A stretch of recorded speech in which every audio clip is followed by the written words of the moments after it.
His 30 seconds. Very good evening to one and all of you. And we are back to you again. An amazing webinar. It's amazing, not just because it's amazing neuro ophthalmology, but the amazing set of expert panel and the speakers we have in the session with a great set of talks. And I'm sure you're going to be glued for the next 2.5 hours as I'm going to be to this webinar.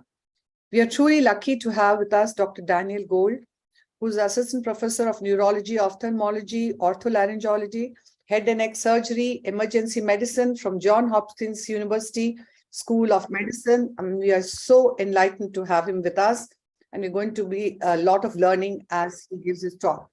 We are lucky to have joining us very soon Dr. Prem Subramaniam, who has been with us in any number of our neuro-ophthalm webinars of ARC, and he is again the Chief of Neuro Ophthalmology Department from the University of Colorado School of Medicine.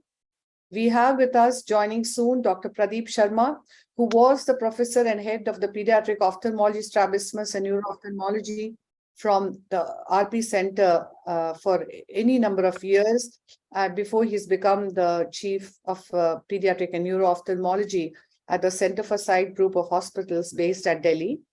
We have with us on the expert panel, Dr. Mahesh Kumar, who's again a very eminent Chief Neuro-Ophthalmology Services from the Arvind Eye Care Systems, Chennai, Madurai.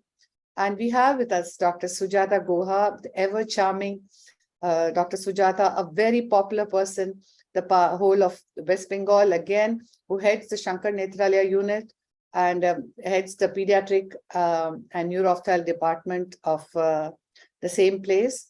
We have with us, we are lucky to have with us Dr. Meenakshi Yadavdhar, who is a professor of ophthalmology at Amrita Hospital, Faridabad, which is the new Amrita Institute of Medical Sciences. And we really look forward to all her inputs.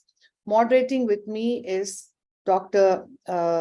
Murlidhar, who heads the Pediatric Neuro-Ophthalmology glaucoma services at the Eye Foundation group of hospitals based at Coimbatore. And I'm truly lucky to have him to be moderating along with me. And without any delay, because Dr. Daniel has a very busy OPD to get back to, so we shall go on to his talk, which is going to be Supranuclear Disorders of Ocular Motility. And let's hear from him. On to you, Doctor.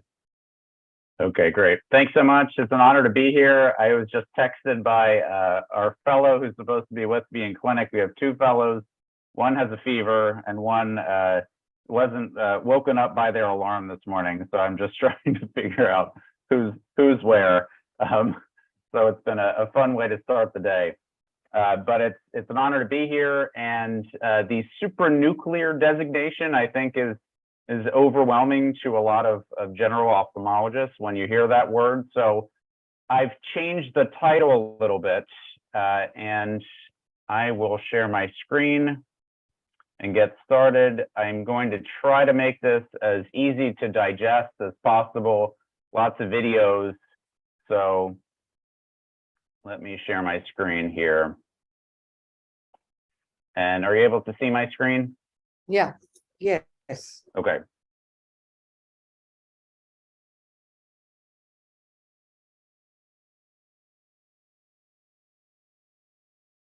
All right, sorry about that. Okay.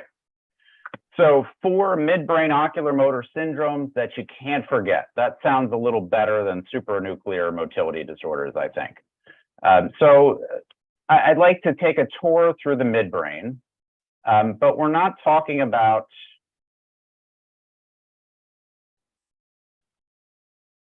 the third nucleus, right? Ophthalmologists and neuro-ophthalmologists know everything there is to know about the third nucleus here. Let me get this out of the way. And the third nerve, the fascicle. But instead, we're going to talk about a couple of distinct syndromes that you will likely miss if you're not aware of them and looking for evidence of them. So we're going to talk about the midbrain. We're going to talk about Paranod syndrome, the dorsal midbrain syndrome. This particular example, this is a patient who had a pineal tumor that compressed the dorsal midbrain. And there just seems to be a significant delay when I click the next until something actually happens here.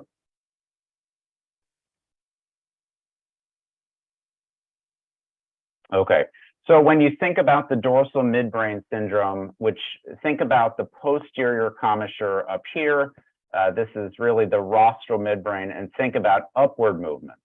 Now we're going to talk, or next we're going to talk about the rostral interstitial medial longitudinal fasciculus, RIMLF syndrome. This is mainly responsible for downward greater than upward saccades. So vertical saccades, think RIMLF. Then we're going to talk about the interstitial nucleus of Cajal. This is responsible for vertical gaze holding. So you make a vertical saccade using the burst neurons from the RIMLF, but you need some mechanism to keep the eyes in that eccentric vertical gaze. So that's why you need the INC. It's also going to receive afferents from the vestibular system, and that can cause a skew deviation, which we'll talk about. And then there's progressive supranuclear palsy.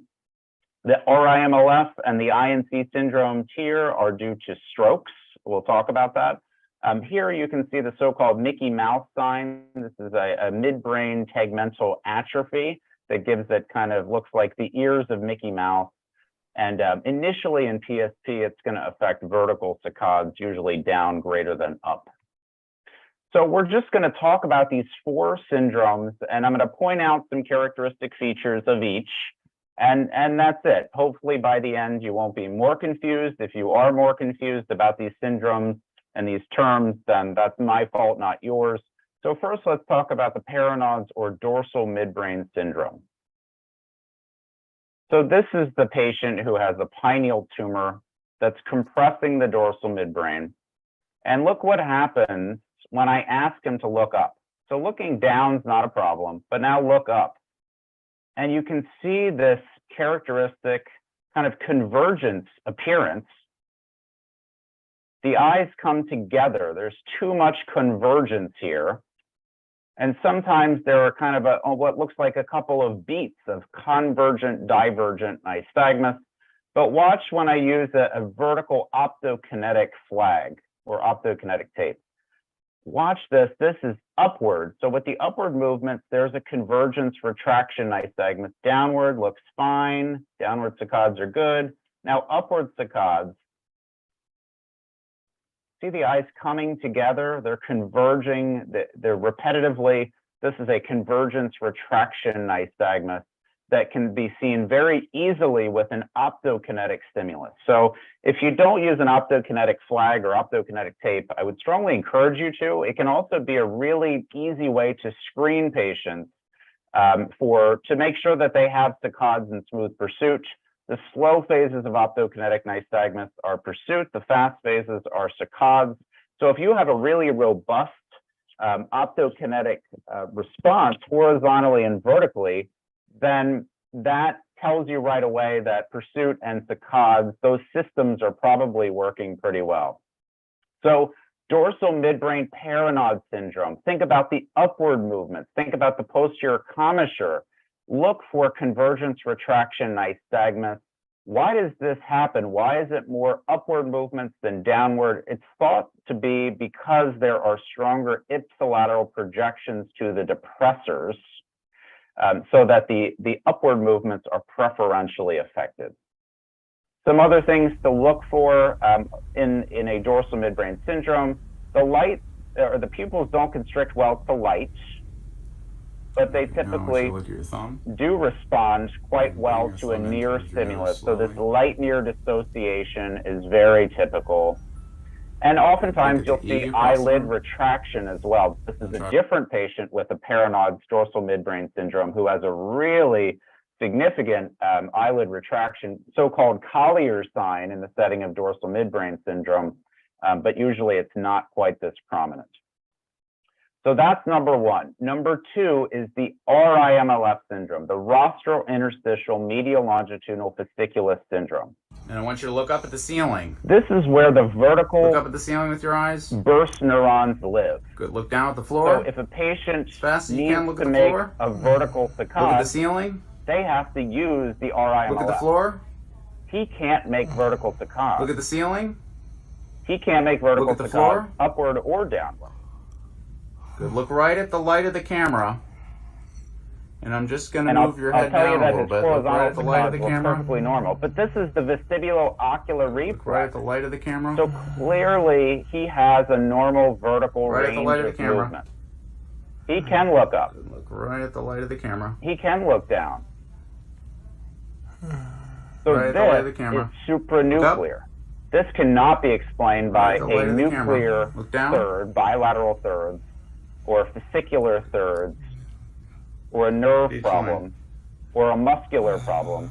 This Last has to line, be each line. supranuclear. And this is a vertical optokinetic flag or stimulus, and this is moved Each vertically. line. And what do you see here? You see that he's moving line. with the slow phase. There's Last smooth line, look at each pursuit, line. but he can't generate the fast phase. He can't generate vertical saccades. So slow phase pursuit works, Look at each line. but there's no fast phase. It's not slow phase, fast phase, slow phase, fast phase, as you would expect in optokinetic nystagmus. It is just pursuit, no vertical saccades, but intact vertical pursuit, intact vertical vestibulo-ocular reflex. So this is supranuclear. And so typically the downward saccades are more affected if it's a unilateral RIMLF, rostral-interstitial medial longitudinal fasciculus syndrome. This is a young man who had vertebral artery dissection that caused bilateral RIMLF syndrome, or strokes rather. And if you have severe bilateral involvement, then you won't be able to make any vertical saccades.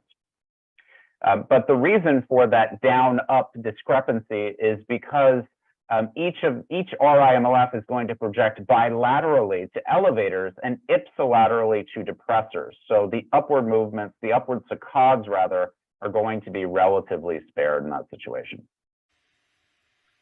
This is another patient. This is a patient I saw virtually. Try to look at each black line. This is the Eye Handbook app. If you put it up in front of your camera, then it's a full screen optokinetic stimulus for the patient.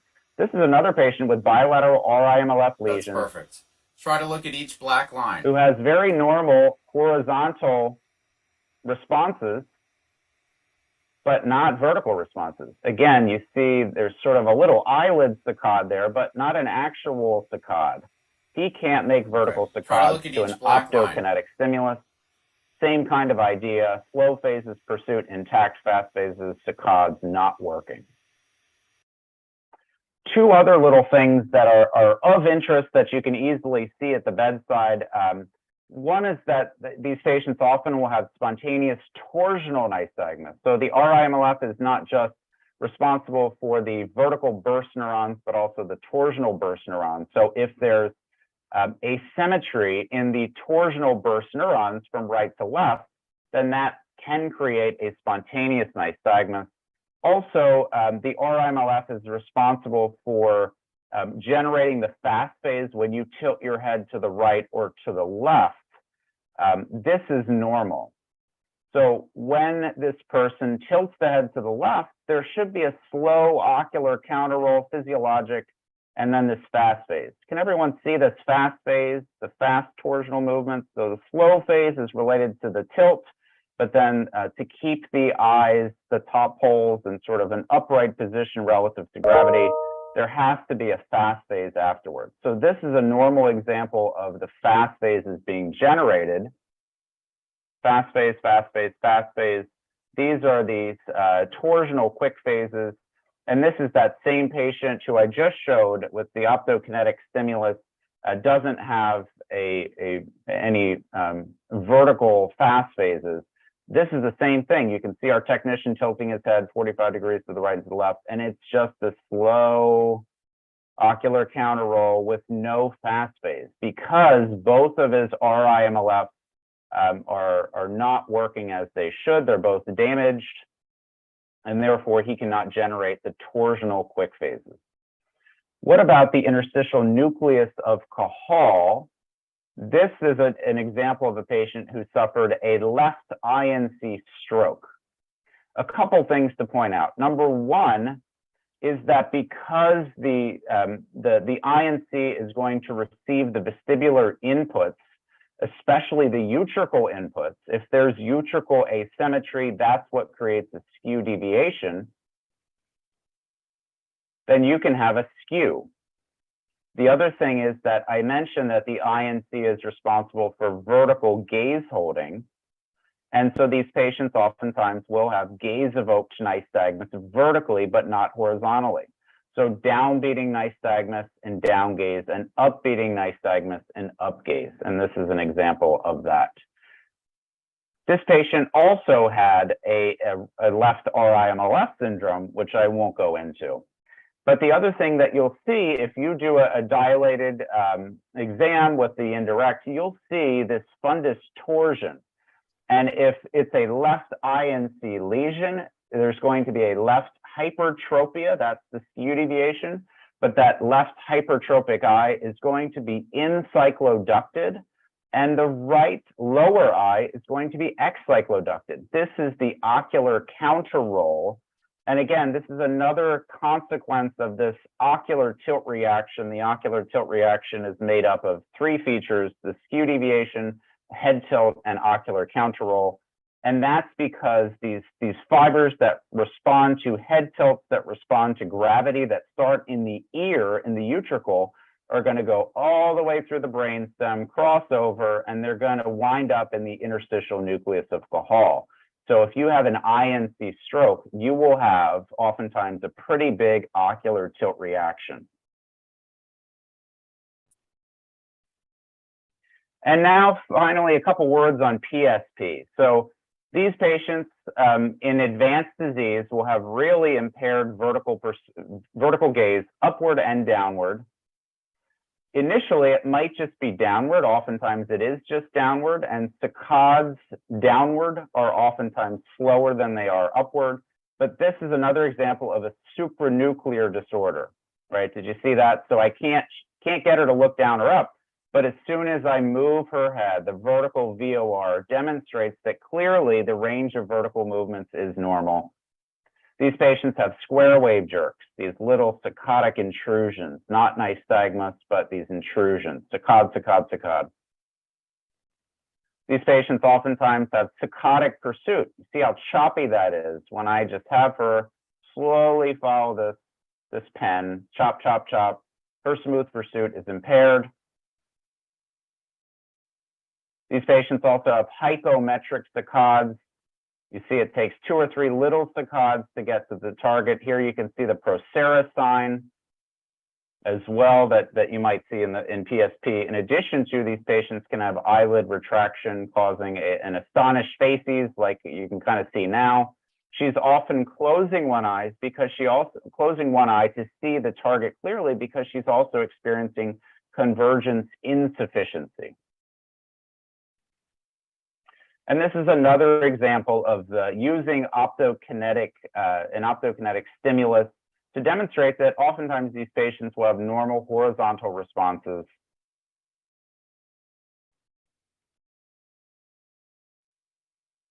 But will not have vertical responses, no fast phases. And if you do an oblique optokinetic stimulus, there's no oblique component. It's just a purely horizontal optokinetic stimulus here. Okay, I'm done. Take home points.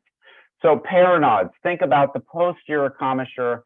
Upward movements are affected more. The posterior commissure has stronger ipsilateral projections to depressors. Therefore, upward movements are affected greater than downward movements. The RIMLF, this contains the vertical and torsional burst neurons. Downward saccades are affected more than upward. You can also have different patterns of torsional nystagmus. You can also have torsional nystagmus with an INC lesion.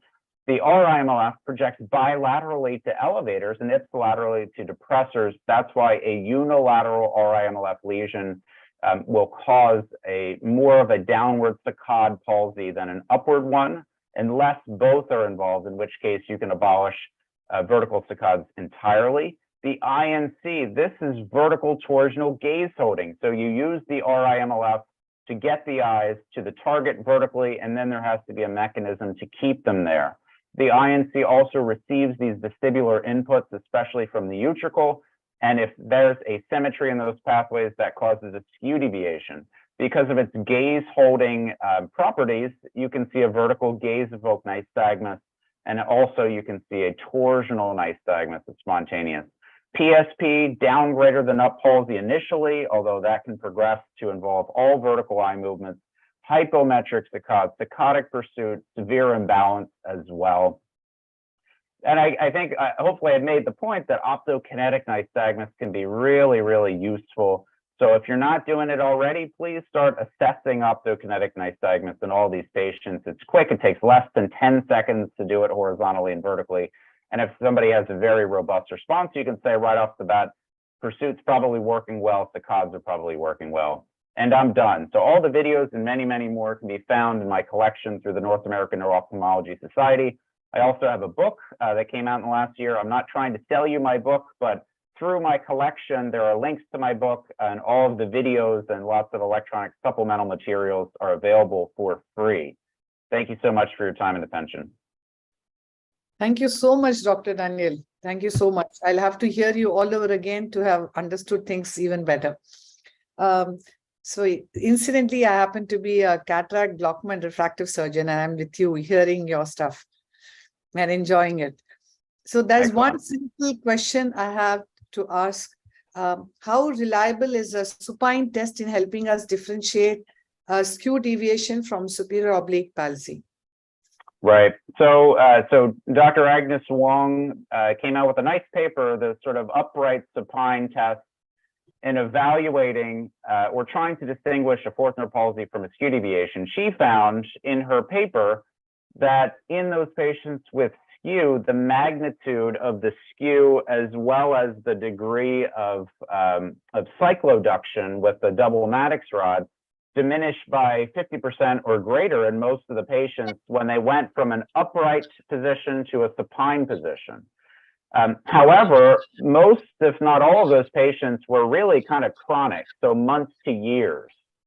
So in that situation, it's a little bit less of a diagnostic conundrum in most cases, or it might not be so meaningful from a diagnostic standpoint what they have years later, right? The bad things will already have happened. But again, this was sort of a chronic population. A couple of subsequent papers have come out to demonstrate that in the acute setting, where it would be really helpful and meaningful to try to figure out in the emergency department or acutely whether this patient has a fourth or a skew, that would really change their management substantially, that it doesn't work so well in the acute setting. And I've found the same thing. I see patients with skews within a couple days, a couple weeks, and more commonly than not, there's really not much of a change from the upright to the supine posture. So you probably need some time to compensate for some things to take place for that upright supine discrepancy to occur, maybe months, maybe years in most patients. So in the acute setting, when it really could make a difference, I have not found it to be helpful, and papers out there support that as well. Yes, Dr. Murli? Dr. Daniel Gold, I have a question. Is it possible to have a skew deviation in the absence of brainstem signs or vestibular symptoms? Is it possible just to have skew deviation as the only clinical presentation? So it is. It's pretty uncommon the vast majority of the time, especially in the acute setting. These patients have some vestibular symptoms. They're dizzy, they have vertigo, they're off balance, and they have nystagmus. They have other brainstem or cerebellar signs. But sometimes these patients can have a skew in the absence of those findings. But in trying to distinguish a fourth versus a skew, again, aside from the three-step test, I really, really like to look for that fundus torsion. And we have a non-mydriatic fundus camera, so our technician just snaps photos of every patient who has a hyper. And if there's that in the hypertropic eye, there's X-cycloduction, then it's probably going to be a fourth, assuming that the three-step test makes sense there. And I've found the vast majority of the time in acute or subacute skew deviation, you're going to see that ocular counterroll. You're going to see that the top poles of both eyes are rotated in the same direction away from the hypertropic eye. And that fundus torsion can be really, really helpful, even in the absence of other signs like nystagmus or vestibular symptoms.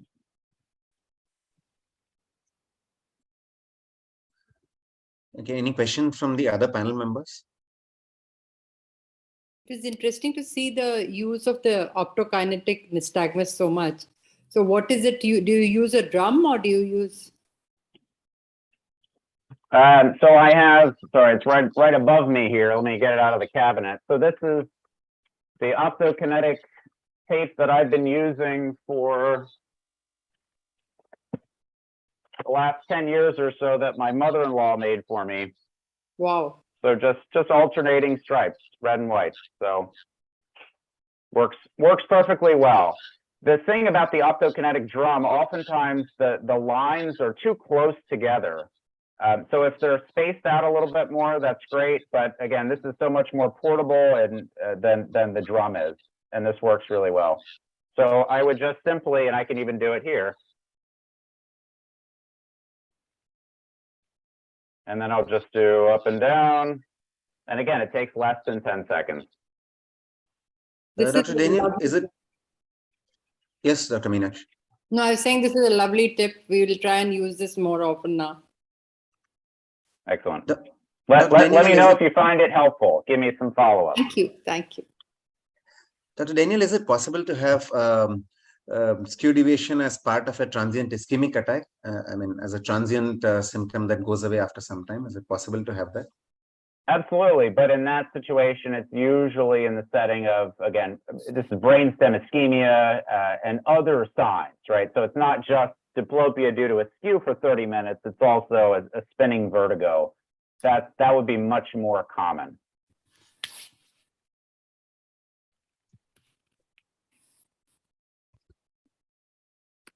So then, Murli, do I go on to the next? Yeah, yes, madam. So we have with us, thanks a lot, Dr. Daniel. I hope you stay with us for a bit and enlighten us more as the webinar moves on. I wish I could, but I have 2 patients waiting for me. I'm really sorry. Thank you, Daniel. That was All wonderful. Right. Thank you. Thanks for the invitation. Thank you so much, it. Dr. Like I said, if as I said, if you're more confused now, that's my fault, not your fault. This stuff is challenging, but hopefully I made a couple of clear points. Hopefully you'll walk away with 1 or 2 pointers. And if that pointer is nothing other than please use an optokinetic tape, then that's okay. Thank you. All right, take care. We have with us next Dr. Sujata Guha, who is going to talk to us on a very important topic, fellowship opportunities in neuro ophthalmology, India and abroad. So let's hear from you, Dr. Sujata.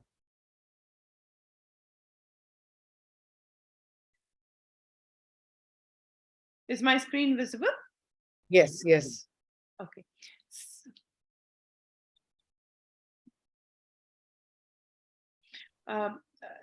So thank you, Dr. Chitra, for the opportunity, and good evening, everybody.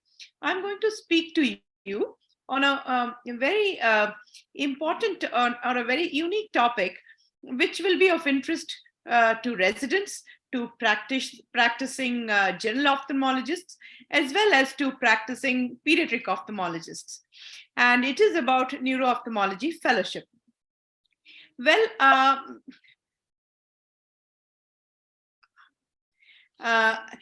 in the next few minutes, I'm going to talk to you about, why a neuro ophthalmology fellowship, what to expect, where, and how and when to apply. So the why. Well, neuro-ophthalmology is one of the most intellectually stimulating subspecialties in ophthalmology. And any of you who have had an interest in internal medicine, well, this is the specialty to choose. It is an integration of 4 specialties: the internal medicine, neurology, radiology, neurosurgery, and practicing neuro-ophthalmology needs a teamwork amongst all these specialties.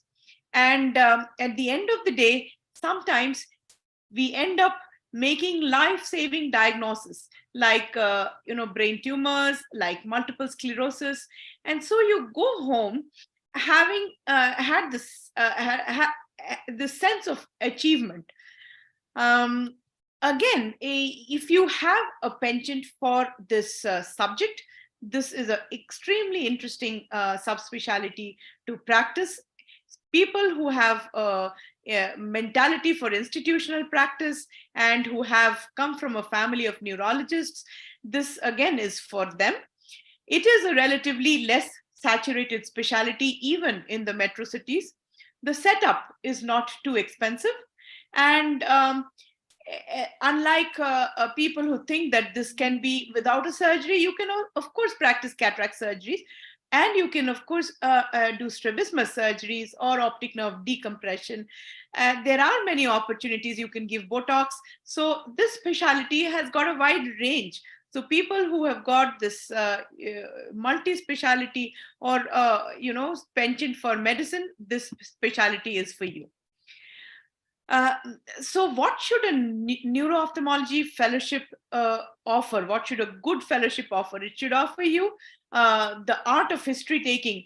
History taking occupies almost 40 to 50% of the basic workup. You need, they will teach you a basic neuro-ophthalmological workup, diagnostics like electrophysiology, OCT.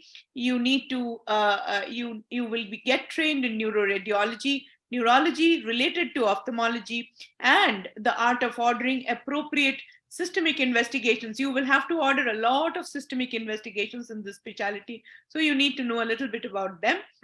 And of course, because you see so many interesting cases across specialties, there is a lot of opportunities in publishing in ophthalmology journals as well as the other journals. You also will get posted in allied subjects like pediatric ophthalmology and strabismus, plasty, glaucoma, neuromedicine, radiology, and neurosurgery. So when? The question is when. You can do it immediately post-MS, or if you are a practicing physician, practicing clinician, you can take a break for a short term and you can have a short-term fellowship. Now, question of where. In India, Shankar Nethralaya Chennai is the only organization which offers a pure neuro-ophthalmology fellowship of 18 months. LVPI, RP Center, Shankar Nethralaya Kolkata, all of them combine it with the pediatric ophthalmology. And Aravind Eye Hospital has got a short-term fellowship of 3 to 4 months. Now, we do have the ICO fellowships of 3 months, where you can go to several international organizations, fellowship programs like Wilmer, like Wilsai, UCLA, Harvard, Emory, all of them you can, but this will be an observership. It is not a clinical fellowship. Some of the very popular, Wilmer is one of the very popular programs for neuro-ophthalmology, apart from the ones which I've already spoken about. This is a 1-year duration. They take international fellows, but the catch is you need to clear your USMLE step 1, 2, and 3. And you do need letter of recommendation from your residency directors as well as somebody from the US, a clinician, physician from the US. SNEC, Singapore National Eye Center, has got a fellowship which takes international fellows. The duration is 1 year, and they look for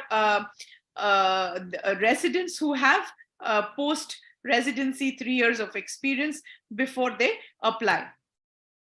Again, ICO I was talking about, these are short-term fellowships. The qualification should be residency, and you should have passed 1 or more of the ICO exams or the FRCS or FRCO exams. And they have 2 sessions, March and September, and once you get selected, you can choose any of the centers which will accept you for a 3-month stint, and it is an observer position. Moorfields Eye Hospital has a 1-year duration of fellowship. You need to have a FRC or FRCS and be registered with GMC, which is possible if you have cleared one of their exams. And you can, they accept international fellows. So how Shankar Netralaya, Chennai has 2 sessions. The selection process is MCQ followed by Viva. Aravind, there is no fixed session, and this is a paid fellowship. LV Prasad and RP Center, all of them. LV Prasad is a very long drawn process of selection for their pediatric ophthalmology, neuro ophthalmology fellowship. Similarly, RP Center has MCQ followed by interview, and the structure of the fellowships are like for Shankar Netralaya Chennai, which is a pure neuro-ophthalmic fellowship. They do rotate you through pediatric oculoplasty, radiology for a month each, and they also give you exposures to neurology, neurosurgery, and they will let you have a senior residency for the last 2 years. The surgical exposure is capped.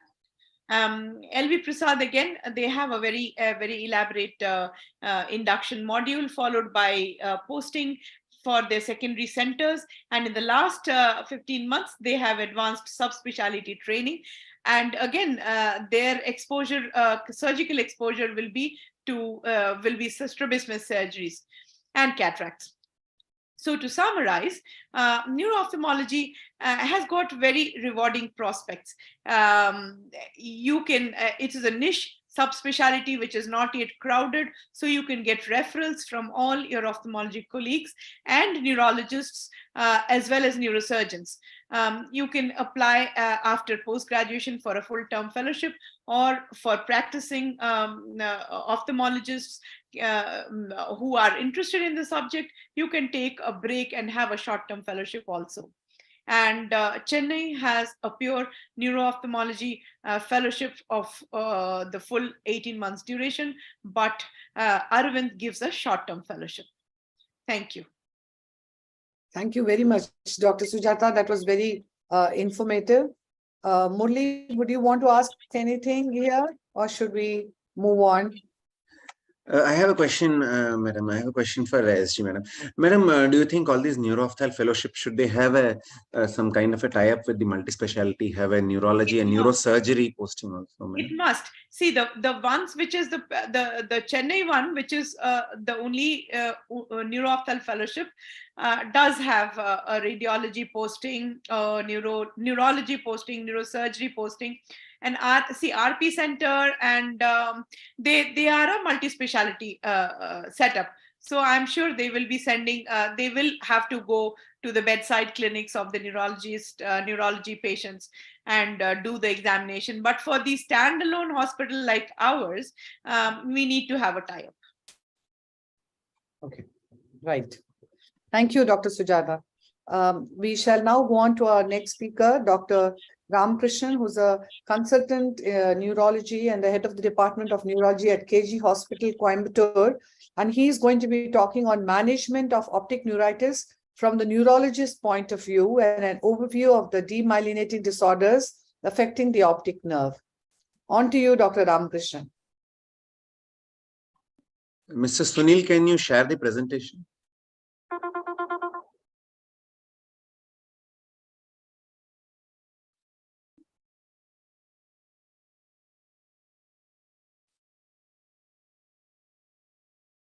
Mr. Sunil, can you share the presentation? Are you there?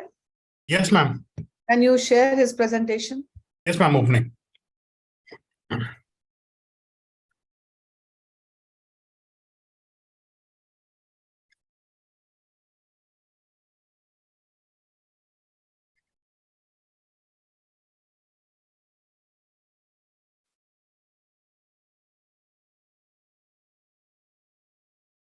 It's visible?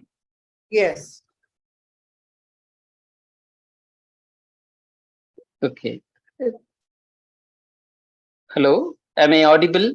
Yes. Thank you, madam. Thank you, Dr. Murli and his team, for giving me this opportunity to talk to all the ophthalmologists with optic neuritis, which will be probably bread and butter to ophthalmologists. So what I try to do is, what is something new, or what is the unusual things which we see as optic neuritis. When the time is up, please inform me, madam, because I might be going a little fast. Next slide, please. Optic neuritis, as we all know, it's an inflammatory disorder of the optic nerve, which could be due to demyelination It could be due to inflammation, infectious or non-infectious causes. We all know that optic neuritis, the most common cause is multiple sclerosis, but it is as per the Western literature, whereas there are many studies which are from our part of the country and from the Asian population, where MS may not be the commonest one, and there are other causes also. And we all know with the discovery of these serological markers, it has revolutionized the treatment not only for optic neuritis, but also for other demyelinating disorders also. Next slide, please. This is, we all know that is optic neuritis treatment trial. Most of our treatment is based on the optic neuritis treatment trial protocol. One thing we have to keep in mind is, in case of MS or idiopathic demyelinating optic neuritis, a delay in treatment doesn't have a bad outcome propensity. For example, there are, you might be knowing that studies say that whether you treat with high dose steroids, oral steroids or IV steroids, after years, the degree of outcome and the relapse rate is not significant between people who have received steroids and have not received any steroids. But in case of other conditions like go to the previous slide. Okay. Non-MS IDON, that is either aquaporin 4-based optic neuritis or MOG based optic neuritis, we have to be careful, because delaying treatment, there will be a worsening of visual outcome, or outcome may not be what up to our expectation. Next slide, please. Next slide. This is just a basic previous one. And basic outflow of what we do or what we think when somebody comes to us with suspected optic neuritis. We should look for red flags. That is somebody who has got a significant visual loss, or somebody who has got a limb weakness, or somebody who has got a previous episodes of similar episodes of the optic neuritis or limb weakness. These are the red flags we have to think. If it is a typical case, then we will have to do an MRI brain with orbits. If it confirms MS, then we have to treat as a MS along with disease modifying therapies here. So if it is the MS doesn't show features of MS, then we have to treat it as a clinically isolated syndrome. We have to give steroids, and then nowadays followed up with disease modifying therapy and to follow. Whereas if somebody has got features of atypical optic neuritis, which I will be discussing in the subsequent slides, then we have to give steroids. If there is no improvement, we have to go for plasma exchange or IVIG, preferably plasma exchange at the earliest, because in case of NMO disorders, delaying treatment even by few days will have a negative impact on the visual outcome. So if it is a positive serology, NMOSD, we have to give immunotherapy. In case of MOG antibody disease, we have to give steroids. And generally what we do is we repeat the serology after 6 months and take it forward further. But it's a negative serology, then we have steroid, slow taper of steroids. And if these things doesn't come, it matches with our clinical profile, then we have to consider other investigations like looking for SLE, looking for sarcoidosis, looking for neurosyphilis, all those things. Next slide, please. What is typical optic neuritis? I think we all know, so I may not go much into it. Generally, these people have a subacute unilateral visual loss, which develops over hours to days with associated pain on eye movement. The optic disc swelling will be absent, or there will be minimal optic disc swelling will be there. The optic disc hemorrhages or vitritis and subretinal fluid may not be there. This is in typical optic neuritis. If we have findings which are atypical to it, then we have to consider other causes. Next slide, please. So severity of visual loss usually reaches its peak within 2 weeks. So this we have to keep in mind. If somebody has got a progression of visual loss which worsens even after 2 weeks or even after 3 weeks, that means we have to think about our diagnosis. That means we are missing something, a missing link is there. We have to work on that. Spontaneous recovery and an outcome of mild to moderate visual loss is the rule. So if somebody has got an optic neuritis and if the visual loss is severe on recovery, that means it may not be a typical MS or idiopathic demyelinating optic neuritis. We have to look for other causes. Deviation. The next slide, please. So these are all the characteristics. This will be there in every book, so I'm not going much into it. Only thing is the visual acuity defects it will be severe, whereas in case of both NMO and MOG, whereas it will be mild in case of MS. So mostly it's a female disorder in case of NMO. In MOG, it's 57% and in MS, 77%. These things will come in the subsequent slides. Next slide, please. So what are all the atypical features? First thing we have to know is we have considered pain. So pain, why patients with optic neuritis have pain is due to involvement of the intraorbital portion of the optic nerve. So we know that, for example, anterior ischemic optic neuropathy, they won't have pain. Similarly, since this NMO disorder, there is involvement of the intracranial part of optic nerve, that is the retro optic chiasm and the intracranial part of the optic nerve. Pain will not be that much common, or pain is less common. So when somebody has got pain which is provoked or exacerbated by eye movement, it indicates intraorbital involvement, which is more likely in MS. And subsequent next common is MOG. When there is painless, then we know other causes. But one thing we have to keep in is NMO related optic neuritis, the pain is less common. Next slide, please. So when somebody bilateral simultaneous onset, this we all know. When somebody has develops a bilateral simultaneous onset or sequential onset optic neuritis, then probably MS or IDUA, that is idiopathic demyelinating optic neuritis, is less common. Usually it occurs in case of MOG antibody, MOG optic neuritis. You can see it is 50 to 84%.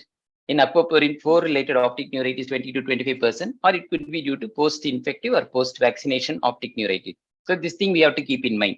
If there is bilateral involvement, either sequential or spontaneous, so the other one, atypical ones, are more likely. Next slide, please. Moderate to severe optic disc swelling. So in case of MS, the optic disc swelling will be often mild. So if you have a patient who have got severe optic disc swelling or the presence of peripapillary hemorrhages, this is more in favor of MOG optic neuritis. It is rare in MS. It is uncommon in aquaporin 4 related optic neuritis, whereas it's common in MOG. So if this edema is more, MOG appears more likely. So this is we have to keep in one, the presence of pain and the bilateral involvement and degree of optic disc swelling. Next slide, please. So this we all know, very young or old patient. Generally, MOG is more common in children. So initially, we saw patients with MOG disease mostly in children. Nowadays, we are seeing in elderly also, but it's more common in children. MS usually occurs in the 20 to 40 years of age. Aquaporin is little later, that is 4th to 5th decade. MOG and aquaporin are seen among all age groups, but this is the general trend. In children, we think more in favor of MOG.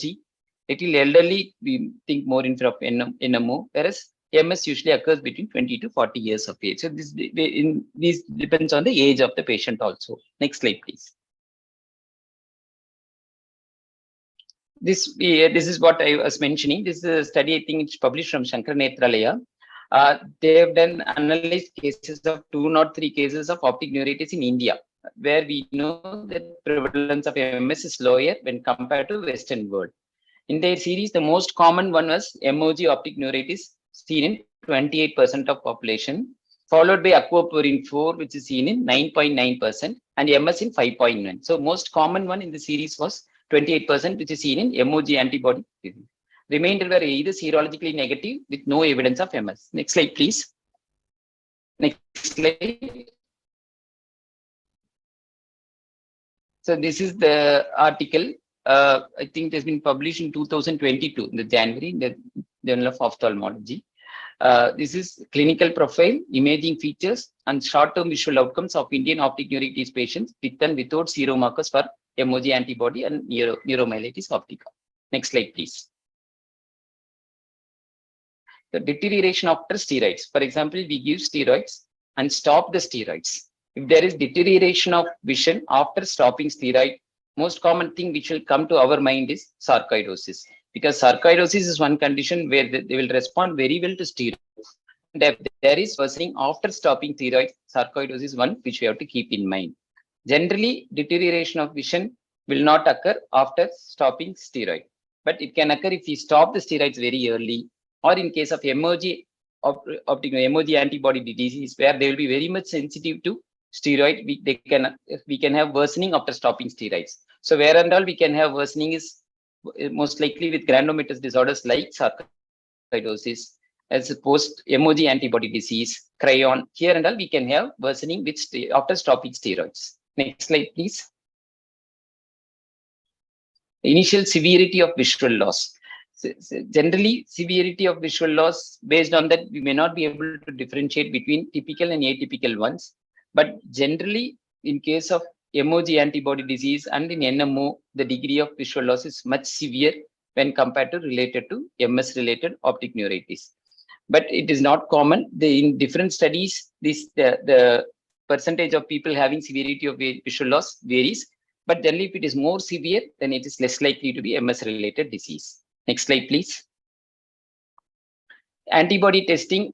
Do we need to do antibody testing in all the patients? Then, as we all know, if we do the test, it takes some time for the test to come, for the test to become available for us. So if you have clinically, we have all the features. If your MRI is falling into the category which we know, then probably we need to do antibody testing in patients whom we think it is typically fits in with MS-related disease. But if it doesn't follow the pattern of typical optic neuritis, then we need to do antibody test. While doing test, what we have to keep in mind is we have to do it labs where they use cell-based assays. Whereas there are many labs which should do tests like with enzyme immunoassay or ELISA test, where the reliability of the test is less. So we have to do in lab where they do cell-based assays. And for example, in case of MOG or NMO, we need not do CSF assay. Since MOG, which is seen in CSF, is not due to intrathecal production of antibodies. So it is enough if we do in serum alone, no need to do CSF assay. So these are the two things which we have to keep in mind. Next slide, please. Neuroimaging is one which has really helped us in making early diagnosis and starting appropriate treatment. Based on distribution of lesions in the brain and the optic nerve, we will be able to differentiate typical from atypical cases. Next slide, please. Generally, it is more than 17 millimeter involvement of optic nerve. We call it as longitudinally extensive involvement. General tendency. Next slide, please. Okay. Okay, then it will come in the subsequent slide. Generally, MOG antibody disease has a tendency to involve anterior part of the optic nerve, whereas NMO disorder tends to have involvement of the posterior part of the optic nerve, the intracranial portion, and the optic chiasm. But that is one thing we have to keep in mind. And asymptomatic brain lesions will be more common in MS. That is, patient comes with optic neuritis. If we see many lesions in the brain, that generally unlikely to be MOG antibody disease, because with time and MOG antibody disease, these lesions will disappear. They won't persist. So these two things we have to keep in mind. Next slide, please. In aquaporin 4 disease, that is NMO, they have typical sites where the concentration of aquaporin 4 antibodies are high. Aquaporin 4 antigens are high. That is either in the area postrema or floor of fourth ventricle or hypothalamus. So if you are seeing lesions in this area, then it is more likely to be aquaporin 4 related disorder. Next slide.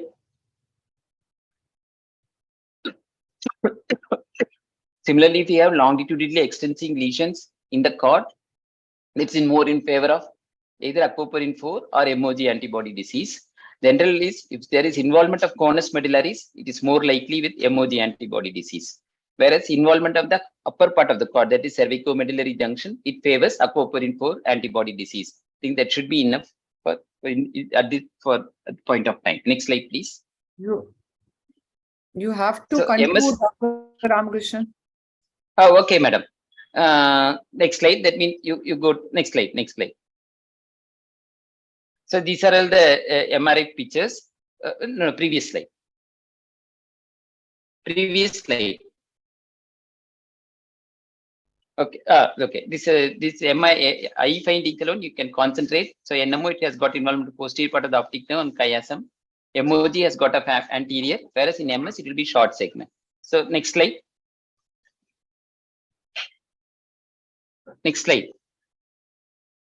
Next, next. Next. Next. Next. Next. Next. Next. Next. Next. This is one. It's a little busy slide. Before previous slide. So if somebody presents with optic neuritis, what we are supposed to do? We should see whether it's a typical optic neuritis or atypical optic neuritis. If it is typical optic neuritis, we can start them on steroids as per ONTT protocol. If it is an atypical one, then we have to start. Next slide. We have to consider plasma exchange early. We should not wait for the next slide. We should not wait for the steroid effect to occur. That is, in case of aquaporin 4 antibody disease, if we delay by 7 days, the visual acuity tends to be poor. Next slide, please. The plasma exchange should not be regarded as a rescue therapy. It should be considered in the first itself. Next slide. There is no need for long-term immunotherapy in case of MOG antibody disease, unless in stressful situations like steroid dependency, if it is relapsing course, or if it is significant disability, or if it is persistent antibody positivity. Next slide. I think that is the end of the presentation. Thank you, madam. I would like to answer if there are any questions. Yes, that was a very nice talk, Dr. Ramakrishnan. Was very interesting. When would you decide to initiate a disease-modifying treatment in a clinically isolated syndrome? Madam, when initially, for example, previously, when somebody has got a clinically isolated syndrome, the approach or recommendation was to wait and to start disease-modifying treatment if there is a relapse. But these things have changed because nowadays the concept is we have to treat early, and if at all, we have to treat with a good efficacy drug. For even in the case of a clinically isolated syndrome, if you have got MRI lesions which are typical of MS, it is better to start disease-modifying treatment. We need not wait for the second attack to occur. So we have to start immediately. Only in radiologically isolated syndrome, that means you do MRI something else for headache or vertigo, something else, and if you find a lesion which is typical of MS, we can wait. Whereas in case of clinically isolated syndrome, the present concept is to start them on medications. Yes. Dr. Murli? Yeah, sir, in patients with optic neuritis, do you routinely recommend spinal screening, or you do spinal screening only when there are symptoms? We have to do screening in all the patients with optic neuritis. Actually, in centers where they treat the demyelinating disorder, they have got a demyelination protocol. They've got a demyelination protocol where they will do the brain, where they will do the spine, they will do the orbits also. So unless we do spine, we won't be able to pick up spinal lesions. For example, in case of MS, they might be having previous spinal cord lesions, which we may not be able to pick up. If that lesion is there, it will help us to confirm the diagnosis or make the diagnosis. We have to do. But sometimes it is in the initial presentation, there may not be any spinal cord lesions. As the disease progresses a couple of years later, those lesions may... Yes, madam, because we need a baseline MRI, no? At least to know initially the lesions were not there. Now, if somebody develops a new lesion, that means it is a relapse. At least it will help us to modify the treatment. For example, somebody is on interferon, and after 1 year, he develops a spinal cord lesion. That means the interferon is not working. We have to step up the disease-modifying drug, no, madam. We need a baseline MRI, definitely. But would that amount to the wrong diagnosis that because they did not find any lesions, they may not label it as an MS, and then some years later, then you repeat an MRI and you now find lesions, and now you are ready to label the patient with an MRI as MS. Yes, madam. For example, if somebody has got an optic neuritis, if you do an MRI brain and if you do an MRI spine, if both are normal, that means this patient, the chance of developing MS in the subsequent 5 years is less. But if you find lesions either in the brain or in the spinal cord, the chances of that patient developing MS in the next 5 years is high. So we will treat them on disease-modifying therapy. If we don't find lesions, that means we may not be able to make the diagnosis, no, madam. At that time, starting disease-modifying therapy will be probably more risky. Yes, yes. Is there any regional difference in the presentation in the different parts of our country? Yes, definitely, madam. Because when we attend conferences, many of the times the lesion seems to be extensive and multiple, especially from the northern part of India. Whereas in case of our side, from the southern part, we don't see, in case of emoji, such an extensive lesion, such a longitudinal extensive lesion, we generally do not see. I feel it is much more florid, much more varied. NMO, so from Niman, they presented a case series where different manifestations and different lesions were there. Such an extent we are not seeing in the southern part. Okay, Thank you. thank you. We shall now, Mr. Sunil, can you connect us to Dr. Ashmin's talk? Our next speaker is going to be Dr. Ashmin Gandhi, who's a practicing neuro-ophthalmologist from Hyderabad and is also a consultant and Center for Sight Group of Hospitals. And he is going to talk to us about basic neurology exam every resident must know.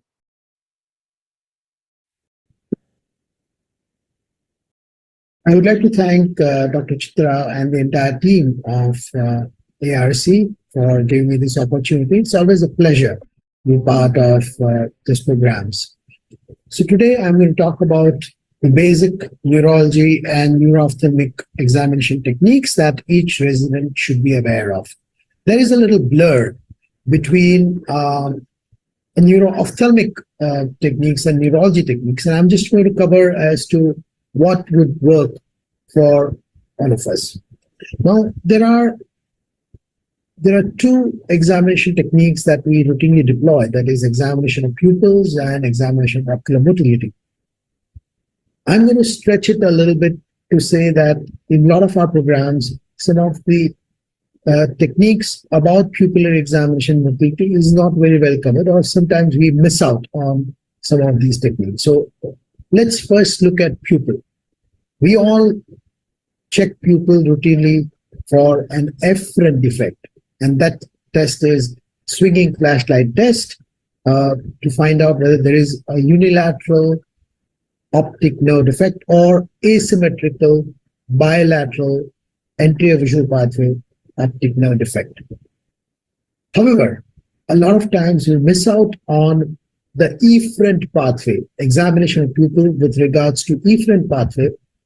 Any lesion in the efferent pathway of the pupil gives rise to anisocoria, and that can be a very important telltale sign of an underlying, sometimes serious disorder. For example, anisocoria in the setting of third nerve palsy can be a sign of compression of third nerve because of aneurysm of the posterior circulation, most commonly posterior communicating artery, which can bleed and can be potentially fatal. That's an example of anisocoria because of a parasympathetic system problem. We can also see anisocoria because of a sympathetic system problem in Horner syndrome. And let's look at an example and why it is important for us to know about this. So this is a young man who had a fall, an accident, and had history of headache, and he comes to us. And you can clearly see here that the right pupil is smaller than the left pupil, though there are other signs of Horner syndrome are absent, but you can see that there is an anisocoria. What is the next step when you see a patient with anisocoria? The next step would be to examine the patient in a different ambient light illumination, examining the patient to say what happens to anisocoria when the ambient illumination is very bright versus when the ambient illumination is dim. If the difference in pupillary size remains the same when you change the ambient illumination, you probably may be dealing with physiological anisocoria. If the anisocoria worsens when the ambient illumination is dim, you are dealing with sympathetic system problem, because in a dim light, in a dark environment, the pupils are supposed to dilate. If there is a sympathetic system problem, then that abnormal pupil, smaller pupil, will not dilate, as would have been a case in our patient. If anisocoria is worse in a bright light, then you're dealing with parasympathetic system problem. The causes can be third nerve palsy, AD's pupil, or pharmacological pupil. Now, why this is important? As in a patient who has an acute Horner syndrome in the setting of trauma, you might be dealing with dissection of larger vessel. The initial presentation of dissection of larger vessel can be acute, painful Horner syndrome. So pupil, we must know, apart from RAPD swinging flashlight test, we must be aware of anisocoria and should be looking at anisocoria in patients, especially who has trauma or thermal palsy or headaches. And the next step when we see a patient with anisocoria would be to examine the anisocoria in a dim and a bright environment. Now let's look at the ocular motility. Now this is a patient who has ptosis of the right eye. Now the smooth pursuit movement is being checked when patient is following the target. There are two movements, important movements that we should be aware of. Smooth pursuit movement, which is a slow ocular movement where eyes track a slowly moving object, versus a saccadic movement where you bring the object of interest and fovea and it's a fast movement. So here we found that the patient had a reasonably good smooth pursuit movement. Now let's see what happens when the saccades are being tested. And that's the importance of knowing or examining saccades. And you see here, when the saccades are being tested, you find that the right eye, though it is reaching to the end point, but it's moving much slowly when you ask the patient to move the eyes fast. So slowing of saccades can be the only sign in somebody who has a mild nerve palsy or a recovered nerve palsy. Slowing of saccades can also be a sign of various degenerative diseases of the brain. So it's important for us to know how to check saccades. I'll show a video. In the next video, I'll also demonstrate the technique of examination of saccades. This is a little long video, so bear with me, but this video would cover almost all the examination techniques that we should be deploying, and I would like to acknowledge my alma mater, Shankar Netrala, because this patient I saw when I was working there. So let's see, first when we are checking a smooth pursuit movement in this patient, and you'll find that there is a limitation of abduction of the left side. So this is how you check the smooth pursuit movement. A slow moving target, patient follows the target to the right, to the left, to up and down.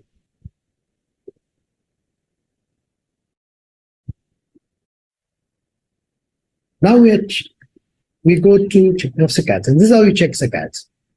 Two dissimilar objects here, patient is looking at the pen and is looking at your nose. Pen and nose. There are three characteristics: latency of saccades, speed of saccades, and accuracy of saccades. How fast after you were given a command, patient initiates the saccades, whether it's symmetrical in the eyes, and whether it's accurate, or is there a jerk before he settles down on the object, because that can be a sign of a cerebellar dysfunction. So saccadic movements, testing of saccadic movements is important. Now we are checking the seventh function. Here we are looking at the orbital eyes of the tone. Patient is asked to raise his eyebrows, move his jaws. So that's the seventh now. Quick examination of the eighth now to see whether hearing is all right on both sides. Now the confrontation sets test where patient looks at either your nose or your eye, and then you present the object in different quadrants to see. You look for RAPD, the pupillary examination. Now this is a red desaturation test where you present a red object in the temporal and nasal half, and this is a brightness sensitivity test where you ask the patient to look at the light and ask him to compare the brightness between two eyes. So these are effectively the tests that you need to perform. So what we looked at in this video, we looked at how to check for saccades and importance of checking saccades. Seventh, eighth nerve. What this video did not show was examination of the fifth nerve, which also is a very important tool. You should look at the corneal sensation and also check the sensation on both sides in three parts of the face. The cerebellar function test also becomes important in these patients. Why these tests are important? Because fifth and sixth nerve, for example, in this patient, fifth and sixth nerve can be together in cavernous sinus. Sixth and seventh nerve are together either at the CP angle or in the pons, the nuclei. The facial nerve makes a colliculus around the sixth nerve nucleus. Again at CP angle, you'll find the auditory nerve, vestibulo-ocular nerve to be closer to the sixth nerve. That's why cerebellar function test also becomes important because of the lesion can be potentially either in the pons or at the CP angle or in the cavernous sinus in these patients. Let me show you an example. Here is a patient who you can see there is a little right fullness of the right upper eyelid because he underwent a gold weight implant because he had a 7th palsy. And when you see when the patient is trying to look to the right eye is not abducting, the left eye is not adducting, implying that there is a right gaze palsy. This patient had a pontine lesion because of which there is a right gaze palsy and also a 7th nerve which was corrected with gold weight implant. So that's the importance of knowing some of these examination techniques. You can effectively localize where the problem is likely to be. So to summarize, the examination techniques which we should all be aware of and should practice either in an exam or in a daily clinical scenario is to look for anisocoria and see what happens to anisocoria in a dark and bright environment, confrontation test, motility apart from smooth pursuit, which we all check, should also be aware of checking secants and vestibulocular movements. Examination of the 7th and the 5th nerve, we should be aware and should be checked in all patients who present to you with a probable 6th nerve palsy. We should also be aware of checking the other cranial nerves, like as I mentioned, in vestibulocular nerve, cellular function test by performing finger nose test, pass pointing, dysdiadochokinesia, and a general motor and sensory function, including the reflexes after knee-jerk and ankle jerk, would be an important examination technique that you should be deployed. So with that, I end. I thank you once again for this opportunity and thank you for patient listening. Thank you very much. Yeah, that was a good talk of Dr. Rashmin. Dr. Pradeep Sharma, I wanted to ask you a question. With the limited access to drugs which we have, how can we diagnose Horner syndrome? I think what Dr. Rashmin also highlighted, at the outset, one has to see whether it is worsening in light condition, darker condition, then it is going more in favor of Horner's. So that is one thing that you'll have to see. The associated features also would help. Like if there is a ptosis, if there is enophthalmos, then again, if there is a ciliospinal reflex. So those are the points which may help you if you do not have drugs at your disposal, which is correct that we usually will not have the amphetamine or the cocaine drugs to help us. So the clinical examination itself can actually lead you to the diagnosis of Horner syndrome most of the times. Dr. Murli, should we go on to our next speaker? Yeah. Yes, sir. Yes, madam. Yes. We have our next speaker, Dr. Savita Rath, who's a practicing neuro-ophthalmologist in Dr. Shroff Charity Eye Hospital, based at New Delhi, and she's going to be talking on decoding unexplained vision loss. She's there with us, Dr. Savita Rath. Can you connect your presentation? Is she there? She is there. Yeah. Dr. Savita? I'm there, but I'm not able to connect. Why? You should have shared your presentation before and then you click on that. No, I just changed my laptop because the other charger I've forgotten in the hospital. So it's not working from this. I'll just reconnect. I think, Dr. Murli, we shall go on to the next speaker till Dr. Savita gets herself ready. Is Dr. Durga with us? Durga is not there. I think Rohit is there. Dr. Rohit is there. So, hello, sir. Yeah, we have our next speaker, Dr. Rohit Saxena, who is a professor of ophthalmology from RP Center and is also a very essential part of our team, is a member ARC North. And he is going to tell us something very, very relevant to all of us, tuberculosis treatment and ocular toxicity. On to you, Dr. Rohit. Thank you, Dr. Chitra, for the opportunity. I'll just share my screen.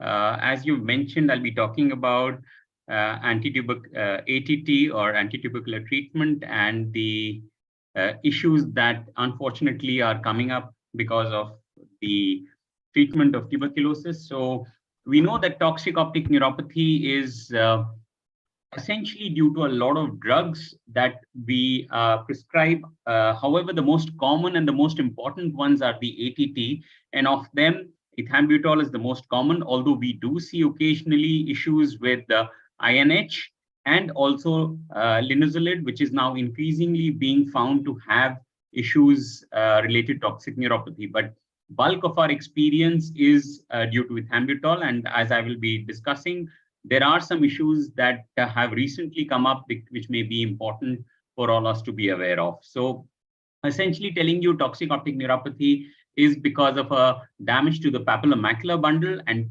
patients would present with central or centrocecal scotomas and color related issues.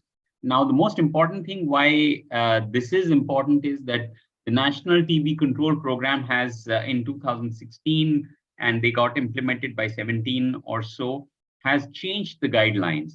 Earlier, it was an intermittent regimen of tubercular treatment that was given. Now it's a daily regimen. Unfortunately, ethambutol is also now part of the continuous phase, which when it was not earlier. So earlier, ethambutol was only given for 2 months, and we were struggling with a modest amount of ethambutol toxicity. But now, because ethambutol is a part of the continuation phase, so we are probably going to face a lot more toxicity. The other thing is that there are fixed dose combinations now, so it's not easy to stop one drug. So therefore, we have to actually weigh carefully when we advise or when we consider ethambutol toxicity and advise for one of the drugs to stop, because at the moment we do that, the patient actually cannot get treatment from the neighborhood dots and may struggle, and therefore may actually be a person who drops out of treatment. So therefore, it's really important now upon us to be careful, not only in picking up early, but being careful when we are diagnosing and labeling it to be due to ethambutol. So the other thing is that the safety mechanism now is that there are very categoric weight categories, which are pretty narrow, and patients do tend to remain in that weight category and therefore not reach higher levels of toxicity. But we know patients lose or gain weight in the initial period, especially because of hepatotoxicity, and therefore they may actually lose weight and may still be continuing with the initial weight doses and may actually get toxicity. So as I mentioned, while the weight bands ensure that they remain in a relatively safe levels of toxicity, but increased risk is there in malnutrition in patients who are consuming alcohol, tobacco, associated comorbidities like diabetes, hypertension, and nephropathy. So these are very, very important things to identify and pick up. And of course, concurrently, INH and linezolid may increase the risk of toxicity, although we're not sure whether they act through the same way, therefore, whether there is any additive risk or not. And of course, last record showed that there are almost 25 lakh people on ethambutol, so it becomes important. There are other differentials you must be aware of. So all patients on ATT do not have toxic optic neuropathy. You could have other presentations and the presentation similarly because of other causes. And the other thing is that tuberculosis does not only affect vision by direct toxicity, but there could be direct infection like tubercular meningitis, tuberculosis, TBM causing hydrocephalus with secondary optic atrophies, tuberculomas, which can occur anywhere in the visual pathway and therefore have visual damage, and of course, toxic, as I mentioned.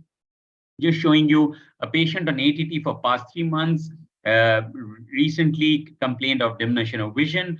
His vision was 636 and 612. This was his visual field. Based on the temporal loss in one eye, we ordered an imaging, and you can see that this patient had a tuberculoma sitting right on the chiasma and was responsible for the vision loss. So all TB loss is not because of ethambutol. Another patient treated for 3 months, diminution of vision for 1 week, severe visual loss. Again, you see that this patient had multiple tuberculomas. And it's important to pick these up because here the treatment is not to reduce or to stop one tubercular treatment, but to actually up it. Although we still recommend stopping ethambutol because it will become difficult to pick up these patients. So again, another patient who had non-communicating hydrocephalus because of tubercular meningitis and subsequent obstruction. So incidence is essentially dependent upon dose and duration of use, and it can present any time from 1 month to any extensive use. And I mentioned age, increasing age, hypertension, smoking, alcohol, and renal disease are major risk factors. We are not sure exactly how it works, but it is believed through its metal chelating property, particularly decreasing copper and zinc, and therefore affecting the oxidative pathway. And because particularly the retinal ganglion cell has high cellular mitochondrial content. They are probably why they are the most affected compared to any other part of the body. Patients will present with moderate to severe bilateral painless vision loss. It may initially be little blurred and color desaturation and eventually be significant. There can be a little asymmetry, but eventually they become symmetrical. Patients may not complain of any symptoms and come to us when severe visual loss occurs, and therefore often we miss or delay the diagnosis. Fundus initial stages has no effect, no changes, but later on you can see optic atrophy or pallor, central and centrocecal field effects. And anybody who's on ATT, almost 50% of them, you will see subclinical toxicity in the form of increased latency or over time thinning of the RNFL or GC-IPL. So anybody, even though he may not suffer visual loss, is actually affected by ethambutol if he has it for a long time. Therefore, it's very important to have a high index of suspicion, do opportunistic screening, screen every patient who is on ATT. As there is no effective treatment, you need to stop ethambutol, and therefore early detection is important. Also remember, visual functions may continue to deteriorate for at least 4 to 6 weeks, even after stopping the drug. So do not be apprehensive and start stopping other ATT also. You must wait for a little while before you recommend INH or any other drug to be stopped. You want to prevent it and therefore identify early patients on higher doses based on their weight band, longer duration, renal impairment, diabetes, alcohol, tobacco, combination therapy with linezolid, pre-existing visual dysfunction. In fact, if a patient has some previous visual dysfunction, we will recommend and advise the physician not to use ethambutol because it becomes difficult to assess. And of course, young and pre-verbal children. At high-risk patients, you must follow every 2 months or SOS the moment there is a visual loss.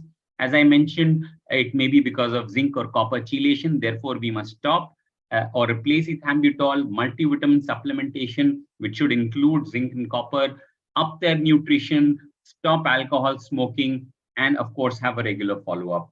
As there is no effective treatment, you can only stop ethambutol, and that is the most important thing. It's also our responsibility to report and document ethambutol toxicity and inform the PVPI so that these alerts can be raised, because otherwise the physicians are not really concerned and do not think ethambutol is very important.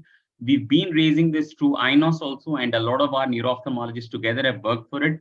And therefore, it is very important as ophthalmologists for all of us to work towards raising awareness among physicians. Thank you very much for the opportunity and patient listening. Very nice talk, Dr. Rohit. Very clear and a lot of learning. Supposing a person has had an ethambutol toxicity in one case and he has a disease happening again, a recurrence of tuberculosis, would you exclude ethambutol or could you go ahead and start him on ethambutol again? So the moment he, like I said, in that anybody who's had any visual dysfunction, particularly, of course, ethambutol toxicity, we would definitely recommend that they should not be using ethambutol at any time for treatment, irrespective of whatever issues there may be, even multi-drug resistant and all. We would really recommend the physician not to consider ethambutol in the treatment. When would you suspect INH toxicity? You would stop ethambutol and then only you would stop INH, no? So then, yeah, so like I said, if you have a patient of toxicity, you would stop ethambutol and wait for at least 4 to 6 months for the visual loss to stabilize. Patients do continue to lose vision because the damage has already occurred and the vision loss will continue to progress. And only if the vision continues to progress beyond 4 to 6 weeks would I go and talk about stopping INH, because that is really the sheet anchor treatment for tuberculosis. So we have to be a little careful when we advise that. Dr. Pradeep Sharma wanted to ask. Rohit, I think it was a very informative talk. Until the time we are able to lobby enough to have a better understanding of the usage of such talks are required. Just for the sake of most people, how do you document and report, and where do you report? So what would be the agency that because many people in the practice may not be aware how to report the ethambutol toxicity has happened, a patient has come. So almost all institutions have, now it's kind of mandatory for the Department of Pharmacology to have reporting of side effects or SE or drug, any adverse ADRs or significant problems. And individually, the PVPI, the Pharmacovigilance Program of India, has an online website where there is a downloadable form, or even on the website, you can go and add and talk and inform them about the toxicity. And actually, ethambutol toxicity is a notifiable disease. You are ideally supposed to inform if you identify ethambutol toxicity. On the website, you will have to add and subsequently inform the PVPI, which is kind of the place where all the adverse drugs and all the repository of all these are there. Right. So such a link should be actually be circulated more commonly to the ophthalmologist, because it is notifiable, but I think the link, yes, sir, most people are not aware. And now we'll have to go on to the next speaker. And Mr. Sunil, all the talks are 8 minutes, and please, you have to inform in 7 minutes. You are connected, Mr. Sunil? Yes, ma'am. I'm there, ma'am. I'm there. Because we are really running late. We have the whole chunk of speakers ahead and very good talks. So please, 8 minutes, they have to stop at all costs. And you can have a running timer, maybe that's visible to the speakers. It may be easier for them to adjust. We don't have. We shall now, I think Dr. Savita has not joined in. So Dr. Durga Priyadarshini, you are there? I'm there. I can hear. Savita is also there. Who's there? Sovita has also joined. Sovita is there. Oh, yes, yes. Dr. Suvita, again, she's a practicing of a neuro-ophthalmologist from Shroff Charity Hospital, and she's going to be talking on decoding unexplained vision loss. On to you, Dr. Savita. Yeah.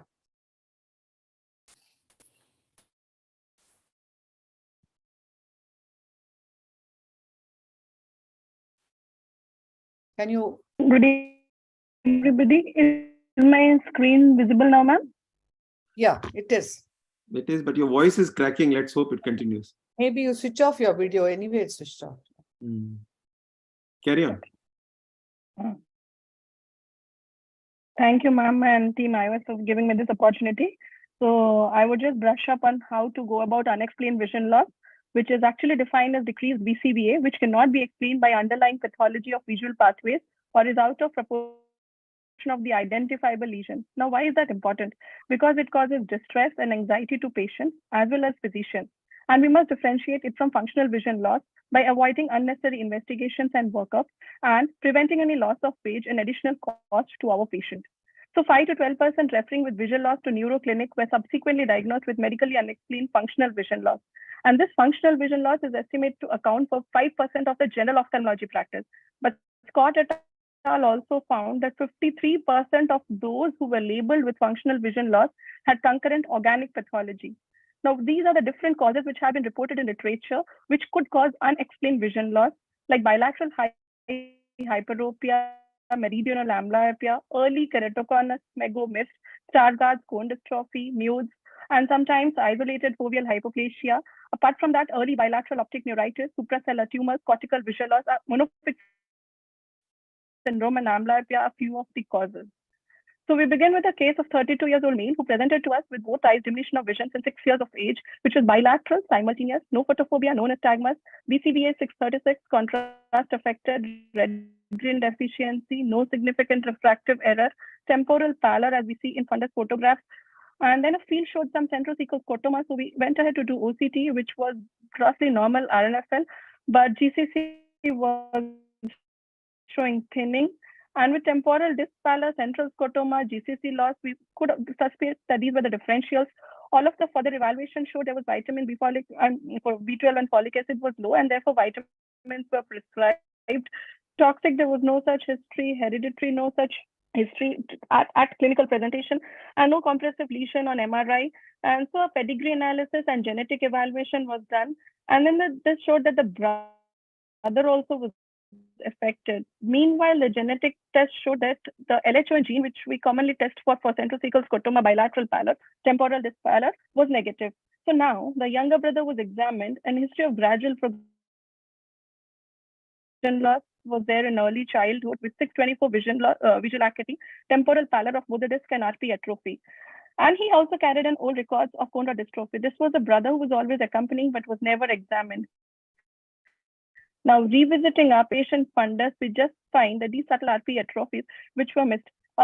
Now we see that the OCT shows significant RNFL, which was normal, but the GCC is out of proportion. So there should be always a suspicion to correlate the GCC with the RNFL, and a macular OCT now shows some RP irregularities, which was further confirmed in autofluorescence, and the diagnosis was changed to cone rod dystrophy for this patient. So definitely OCT gives us a clue apart from a clinical examination and a field test and routine evaluation of fundus. This was another 71-year-old female who presented with bilateral vision loss in both eyes, hand movement, CF 2 meters. Rest of the evaluation was not applicable, as in color and contrast. IOP was normal. These are the fundus which was grossly normal, but it showed a right homonymous hemianopia, and on further imaging, because of this vertical meridian, we could found that there was the left PCA infarct accounting for the vision loss. So imaging is a rescue at certain cases of suspicion when we have no other cause to evaluate what is the vision loss amounting to. A 23-year-old female who presented to us is again both vision loss, gradually progressive, decreased amplitude of pupillary response, temporal pallor or disc pallor, and these were the fields which he had done elsewhere, and he was carrying he also was diagnosed with bilateral retrobulbar neuritis elsewhere with 3 doses of IVMP given, but the brain reports, the MRI which he carried were normal, and the VEP showed P100 latency. So with a differential of many, we ruled out that possibly now it is hereditary optic neuritis. And when a genetic analysis was done, the genetic test was positive for LHON. So since we have a genetic counselor at our end, it is always easy for us to rule out these cases. So a genetic evaluation clinches the diagnosis, many cases, and most of these tests also could have been evaluated if you think retrospective. Now, this 13-year-old male child, the vision loss was complained of bilateral diminution of vision since 4 months, but visual acuity was 6.9, no significant refractive error, subtle temporal pallor, but the discs were more affected rather than which did not match with the visual acuity. So, and the fields were more affected. And an OCT was done, which was normal macular OCT, but there was a similar history in our elder brother. And on genetic analysis, we found that this could be Stargardt's, which was again confirmed by autofluorescence. So at times, autofluorescence gives us, and autofluorescence will help us to know that this could be a retinal dystrophy which would have been missed. A 4-year-old child presented to us, male, preterm, but there was slow involuntary eye movement since birth. TAC visual acuity was 20/1200 and no significant refractive error. The nystagmus was fine, low amplitude. On history of bumping into objects, photophobia, night blindness, querying photophobia was there. On and off parent chase, he closes his eyes on exposure to bright light or sunlight. At this point, we did not do any further evaluation, but only a ERG, which showed diminution of photopic and photopic response, confirmed the diagnosis or suspicion of cone rod dystrophy. So ERG and that's all helped us to make a diagnosis in such cases. Another 40-year-old female who presented to the comprehensive OPD had senile cataract, very early senile cataract, and 636 was the visual acuity. And there was no further improvement after cataract surgery. This patient was sent to OPD with the same vision post-surgery also. Now, there was no RAPD, color vision not applicable, fundus looked normal, but we did a field with stimulus 5, which shows central cecal scotoma, and on taking history, as we discussed before, the patient was on ATT, and he was still on ethambutol, so there was discontinuation of ethambutol. So a clear history is always necessary before doing any surgical intervention. This was the case of toxic optic neuropathy from ethambutol. Another 56-year-old male with both eyes diminution of vision since 3 years, counting fingers half meter, pupils were brisk reaction, anterior segment was normal.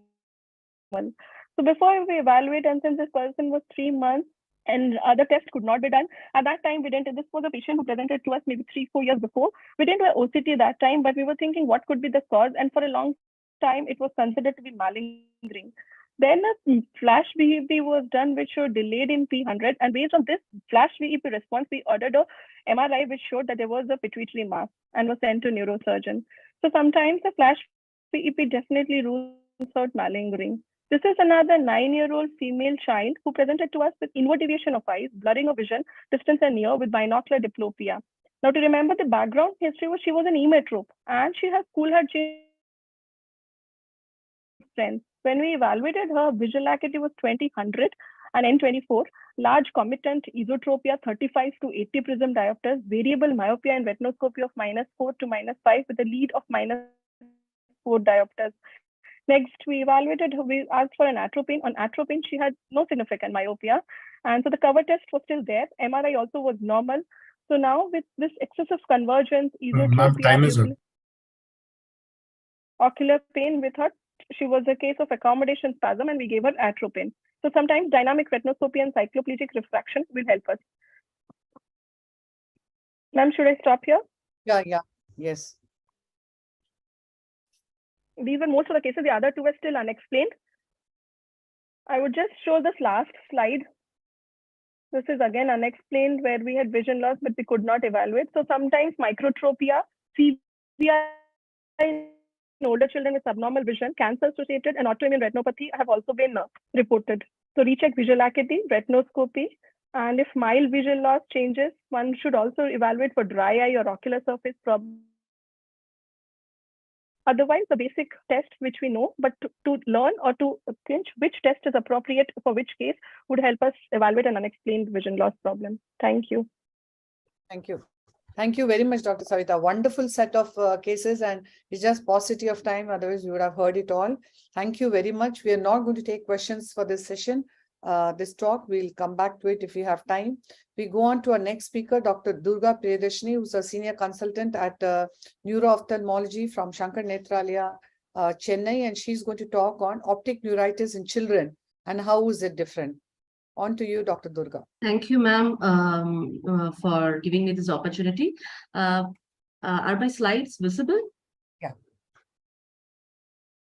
It's seen in slideshow?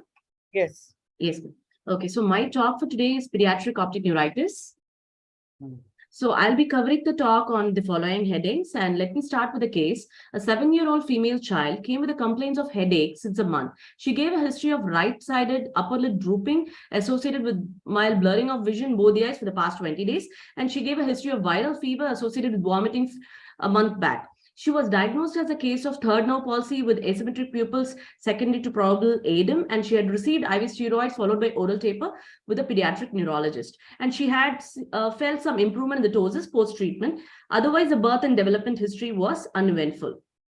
Moving on to the examination, her visual acuity in both the eyes was 6/7.5, but the near vision was N18 in the right eye, with a moderate hyperopic correction in both the eyes. Her pupils were slightly dilated in both the eyes. Right side was larger than the left, and the reaction was sluggish, but there was no RAPD. She had a mild ptosis in the right eye, and otherwise extraocular movements were full. I'm sorry, I'm not having a clinical photo of the movements. The anterior segment examination and fundus examination was normal. And she has undergone a VEP, which was showing a normal latency and a normal amplitude. And the MRI brain and orbit showed a T2 signal, abnormal signal in the thalamic and the corpus callosum region. And it was suspected secondary to ADEM. And she was carrying a series of report which showed raised protein, but negative for MTB and bands and anti-NMDA receptors too. And she was advised to continue the tapering dose of steroids advised by the pediatric neurologist and asked to review 3 weeks later. But she came back 3 days later with a complaint of sudden painful drop in vision in the left eye, and she was on 10 milligrams steroids at that time, and vision in the left eye was hand movements. And this was a disc picture. She had some disc edema in the left eye.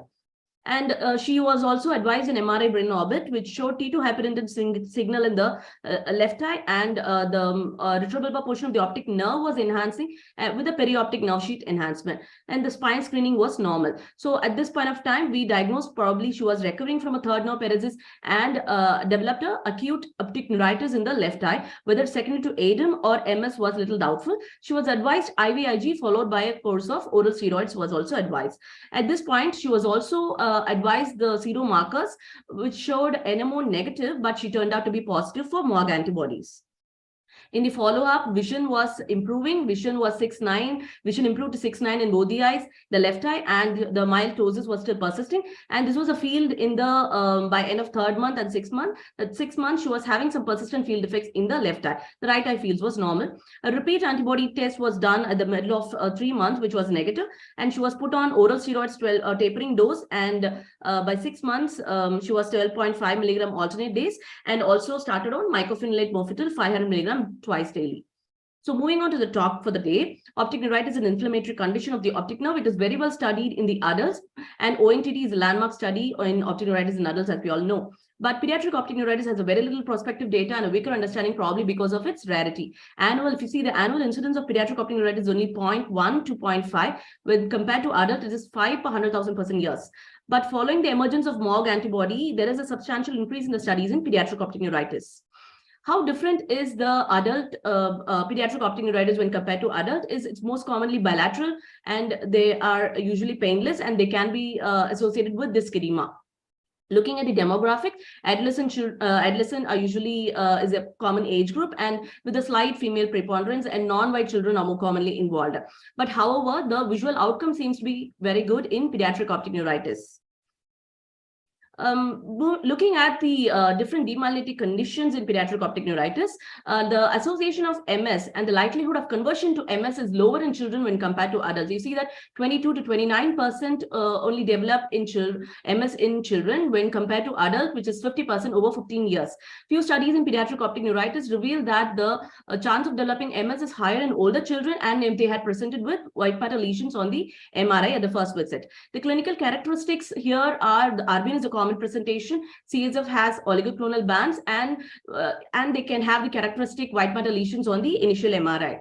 But the clinical course and visual prognosis is different in pediatric optic neuritis associated MS. They usually carry a poor visual prognosis. 27% of children with MS usually experience, only 27% experience complete recovery when compared to 90% in isolated pediatric optic neuritis.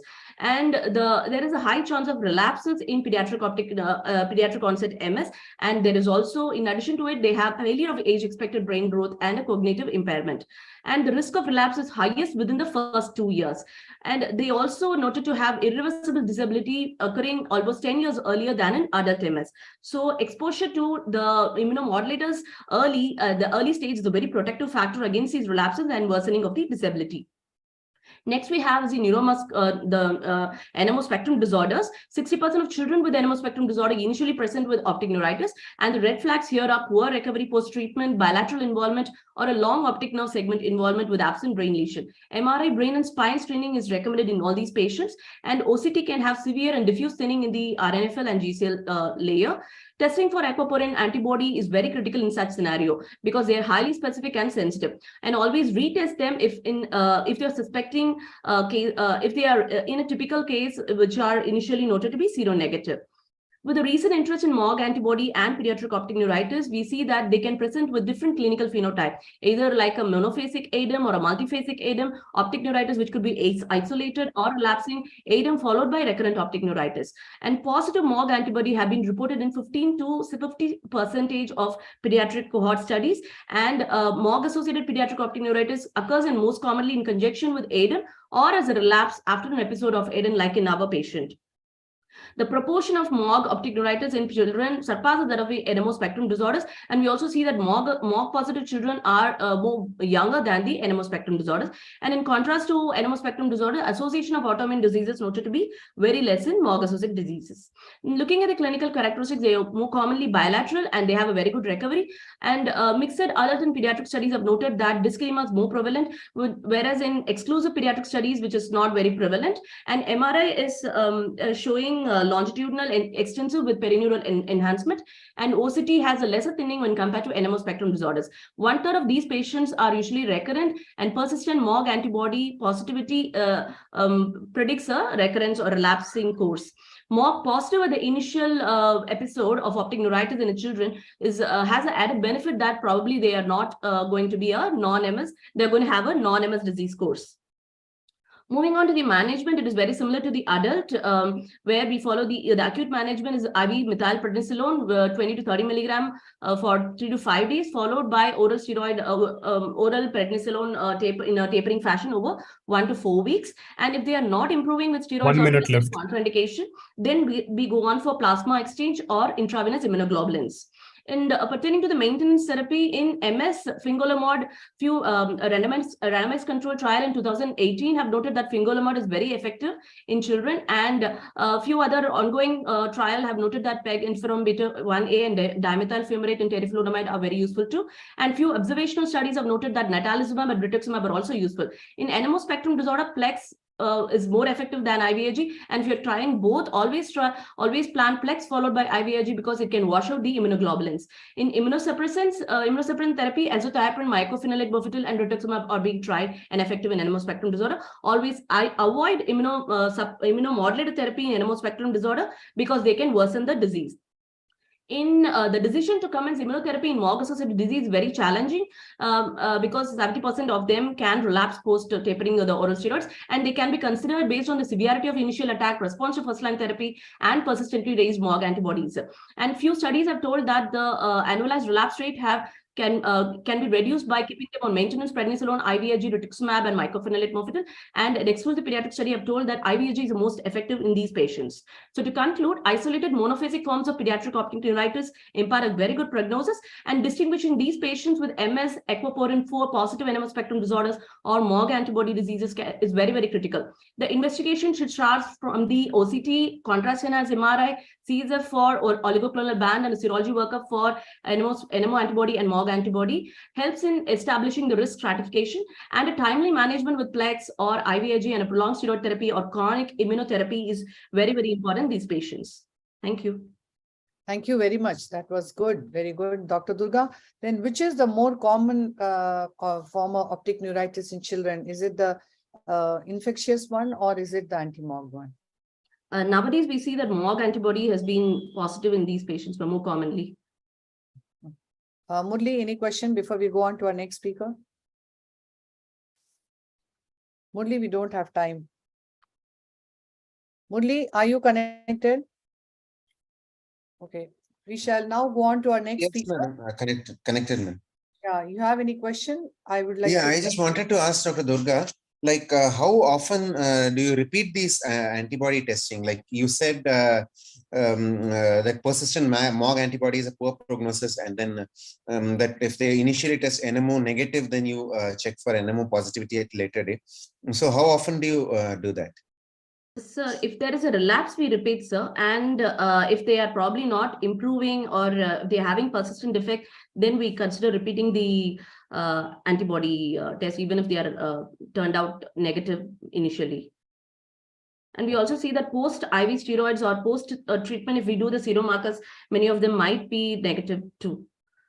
So we wait for like 1 or 2 months and then consider repeating if they are not improving. Okay, thank you. We shall now go on to our next speaker, Dr. Shilpa Basi, who's the Deputy Director of Neuro Ophthalmology Department based at Shankar Nethralaya, Chennai.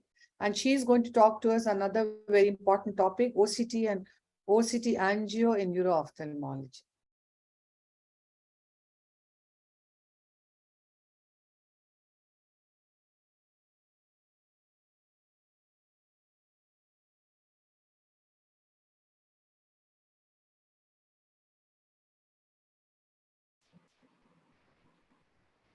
Thank you, ma'am. Am I sharing the screen? Yes. Yeah. So at the outset, I would like to thank Chitra madam for inviting me to give this talk on OCT and OCT angiography in neuro-ophthalmology.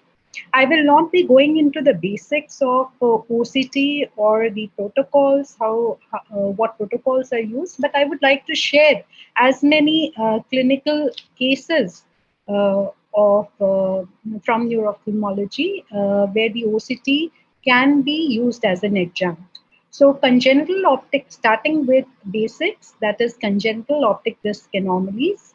let me share a case of bilateral disc edema, which was an incidental finding in an elderly gentleman who had come for a cataract surgery. So the visual fields were normal in both the eyes, and the RNFL layer showed a little bit of thinning. And what is most important here is that the patient had these discrete lesions, structures, the hyporeflective lesions with hyperreflective margins in the substance of the optic nerve in both the eyes. So, which confirmed the diagnosis of optic nerve head drusen, and the patient safely underwent the cataract surgery. The optic nerve head drusen on OCT has been studied in detail by the Optic Disc Drusen Study Consortium, which has defined these structures as hyporeflective structures always located above the lamina cribrosa with a full or a partial hyperreflective margin as seen here, and most prominently superiorly. Not every patient with pseudopapilledema, we are able to see the drusen. Especially in children, what we see is peripapillary hyperreflective ovoid mass-like structures. And we've published this here. In case of true papilledema, there is a lot of shadowing. And in case of crowded small discs, certain times all we see is forms, that is peripapillary hyperreflective ovoid mass-like structures, which are basically herniating optic nerve fibers, and they herniate out because the disc is small because of the paucity of space. Another congenital optic disc anomaly is disc pit, which is not very difficult to diagnose clinically. But if you want to confirm, you can literally see the excavation on the OCT, and in a wide field OCT, SSOCT, you can see these skytic spaces, which may be associated with the pit because of the pit maculopathy. Morning glory syndrome, again, not difficult to diagnose, but you can miss these subtle associated things. You can see the SRF, you can see these cystic spaces around forms-like structure, which is not actually the forms, it's an active CNVM. You can pick it up on the OCT. We'll be going into the peripapillary CNVM in detail when I go to the OCT angiography. Now, this is a case of optic disc coloboma. It's basically a very large disc, and how does one confirm optic disc coloboma? You can see that this is choroidal coloboma. This is not actually the disc. You can see the RNFL is traveling, sitting right over the choroid. So something similar is happening at the edges here, and this is a normal disc. And this is the colobomatous disc. So these features have been well defined, and if you are in doubt, you can order OCT and confirm the diagnosis.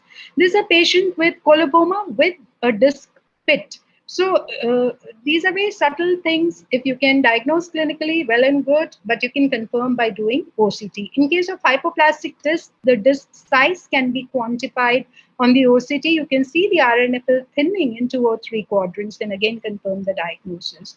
Now, in cases of acute optic neuritis, in the acute phase, there is thickening of the peripapillary retinal nerve fiber layer, and this over a period of 4 weeks sets into thinning, which is more prominent in the superior and inferior quadrants. And this thinning is more prominent in superior and inferior quadrant in case of NMO spectrum disorder, and it does not correlate exactly with the visual function of the eye. What correlates with the visual function is the macular ganglion cell IPL layer thickness, and it becomes thin and around 2 weeks later after the attack, which is much earlier than the RNFL thinning. Another tip is that this thinning is very severe in case of NMO spectrum disorder optic neuritis. Let's look at some cases. This is a case of MS optic neuritis. In acute case, there is thickening of 2 quadrants. The RNFL is thickened, but there is thinning in the other eye. And this is an evidence of dissemination in space and time. This can also be used, OCT can also be used to provide evidence that there is no activity. If the OCT RNFL thickness is remaining same, then one can say that there is no disease activity, active disease activity. As I said previously, in NMO spectrum disorder, the RNFL thinning is occurring in the superior and inferior quadrants. In case of, now let's look at the GCC layers. same two patients, MS optic neuritis and NMO spectrum disorder. In acute case, there is nothing much happening in the disc layer in the right eye, but the left eye, which has had a past attack, there is evidence of thinning of the GCC layer.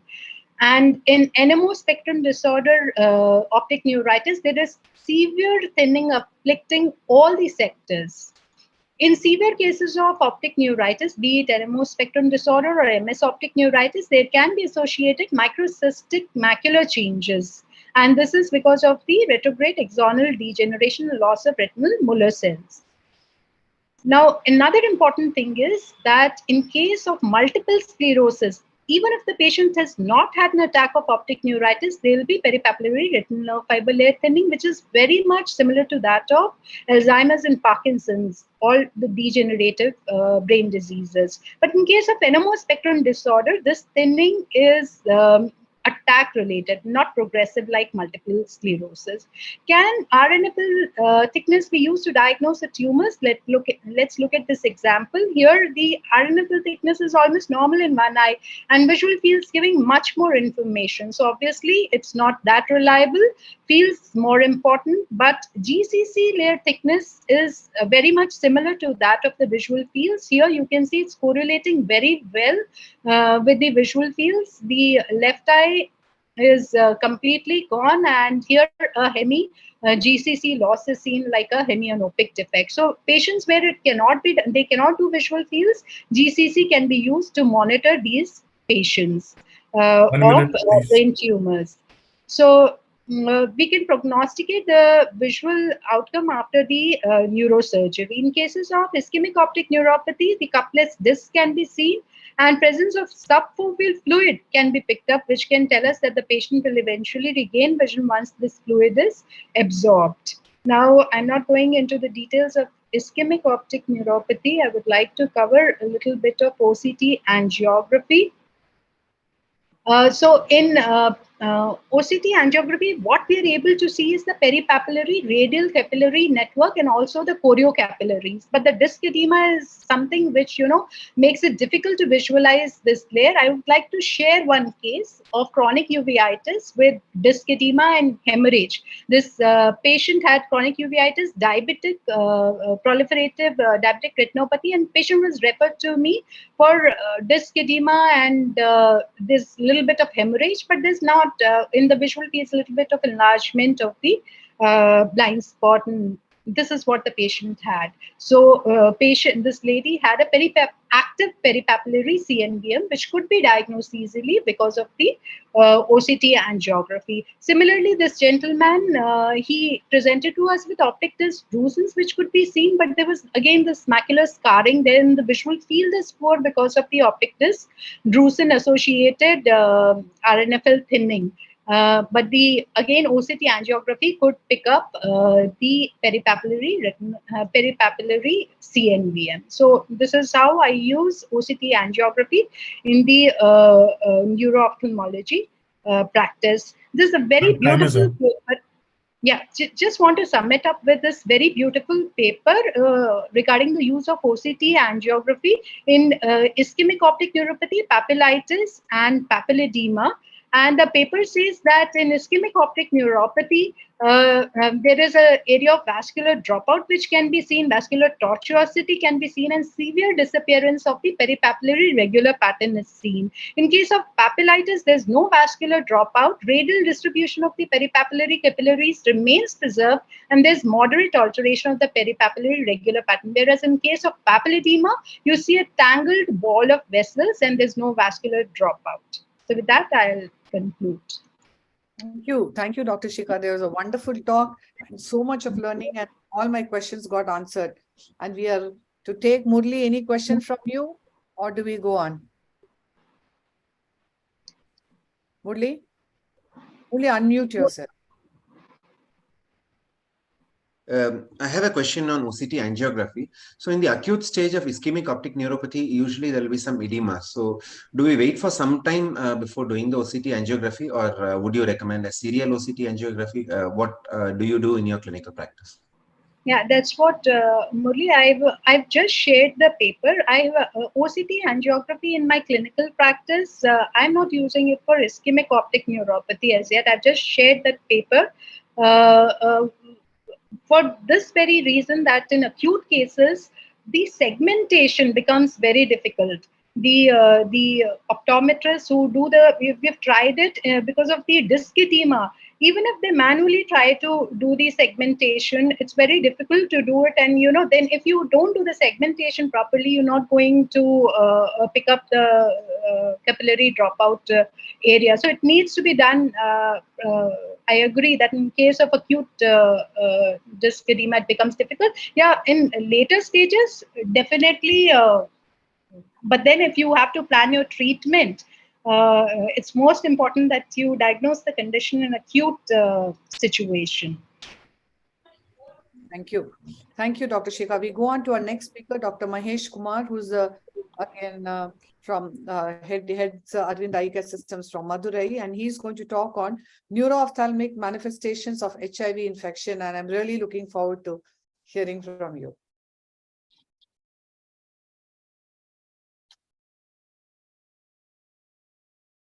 You could unmute yourself. Thank you, madam. Am I audible and the slides visible? Yes, yes. Okay. So good evening, and first I would like to thank the ARC and Dr. Chitra Ramamurthy for having invited me here.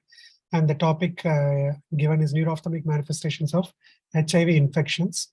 So in general, HIV infections may cause 50% of patients may have neurological manifestations. And among all HIV infected individuals, 10 to 15% of the patients may have some degree of neuro-ophthalmic symptoms and signs. And even in asymptomatic individuals, it has been estimated that visual field loss by automated perimetry and coloration loss can occur in up to 40% of the individuals. So the clinical settings with which it may occur are both the afferent system as well as the efferent system. And it can also occur in asymptomatic individuals or in patients with non-visual neurological symptoms. And so it becomes imperative that all HIV patients may need some form of routine ophthalmological or even a neuro-ophthalmological testing to detect undetected visual manifestations. So the modes of manifestations could be due to a direct infection of the HIV, or it could be due to the associated known opportunistic infections, or it could be due to the associated vascular abnormalities caused by the virus itself, or it could be due to the unusual malignancies which are more predominant in HIV infections, or lastly, it can also be due to the drug toxicities. Drug toxicities can be in the form of antiretroviral therapy itself, or it could be due to the associated opportunistic infections like tuberculosis, where ethambutol may be involved. So the clinical symptomatology could be headaches, visual loss, visual field defects, double vision, or just difficulty in reading. Headaches can be a primary headache due to the HIV infection itself, which can be due to enhanced activation of the complements, or it could be enhanced cerebral glutamate levels, or it could be due to secondary causes due to raised intracranial pressure, for example, due to a cerebral venous thrombosis, or it could be due to infiltration of the cavernous sinus. And visual loss could be due to optic neuropathies. Field defect could be due to cerebral involvements. Double vision could be due to extraocular motility involvement due to the cranial palsies. And difficulty in reading could be due to pupillary abnormalities, which may occur because of the virus itself. It could be due to brainstem involvement or other localized infections. So it could be due to other retinal abnormalities. Vision loss can occur. Optic atrophy can be a manifestation of the direct infiltration of the virus itself. So the most common manifestation could be due to HIV optic neuropathy. Again, could be a direct involvement or due to immune reaction by the HIV infected macrophages or due to the opportunistic agents.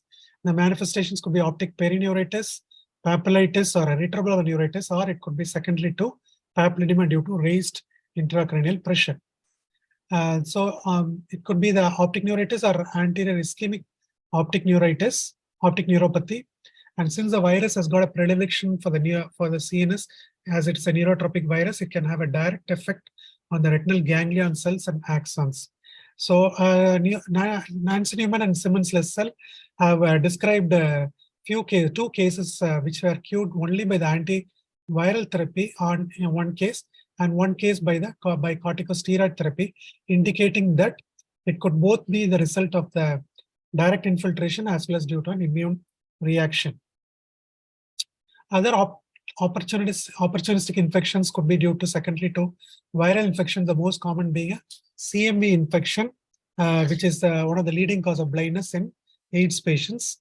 And it could be due to other viral infections like zoster or simplex virus.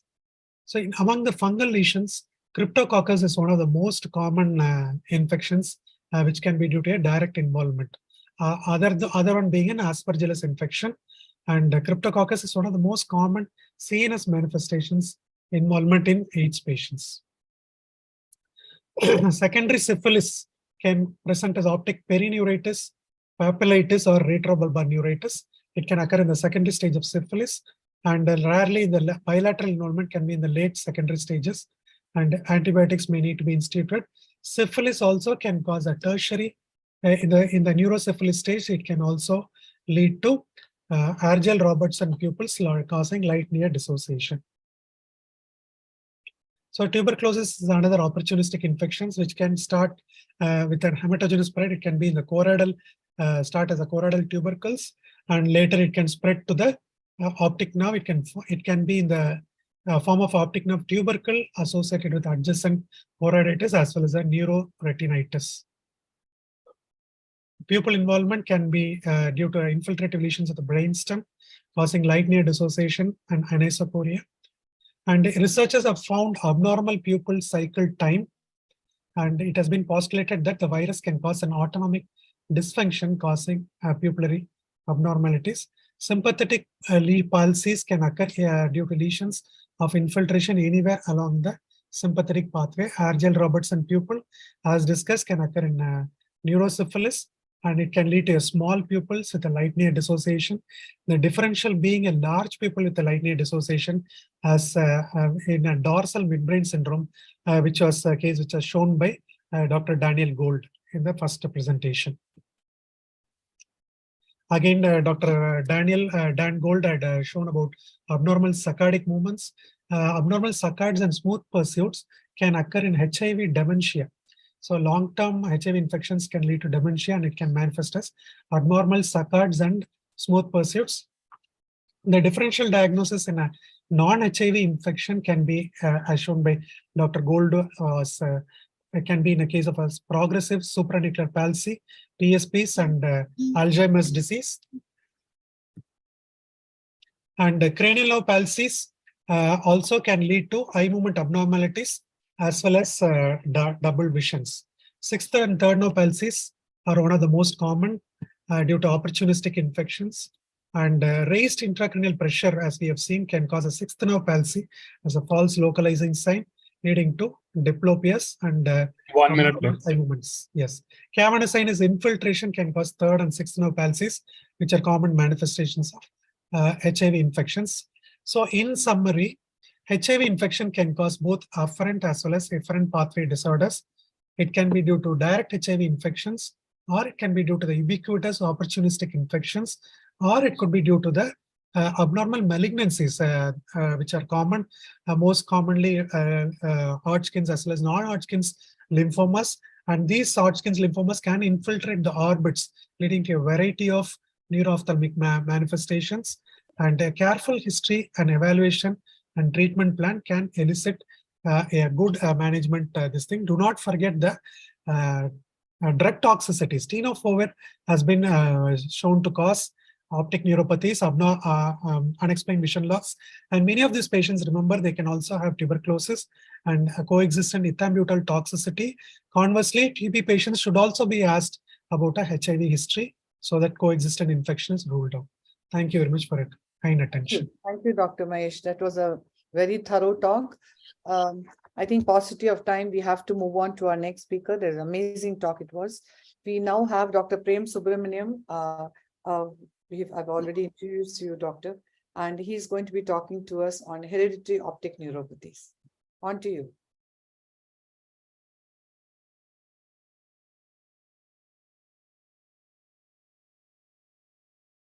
Thank you. Okay, so I'm going to speak about hereditary optic neuropathies, and I will be focusing on two in particular, the two most common hereditary optic neuropathies, as there are many out there. Of relevance to this talk, I do have a financial interest in GenSight Biologics, which is the manufacturer of the gene therapy I will speak about. We'll start with one case, a 23-year-old man who had vision loss in the right eye 2 months ago. And this was painless. There was no accompanying trauma, no recent illness, and the vision didn't really recover. And as with many young men, he did not seek medical attention at that time, and rather did not come in until he now experienced vision loss in the fellow eye.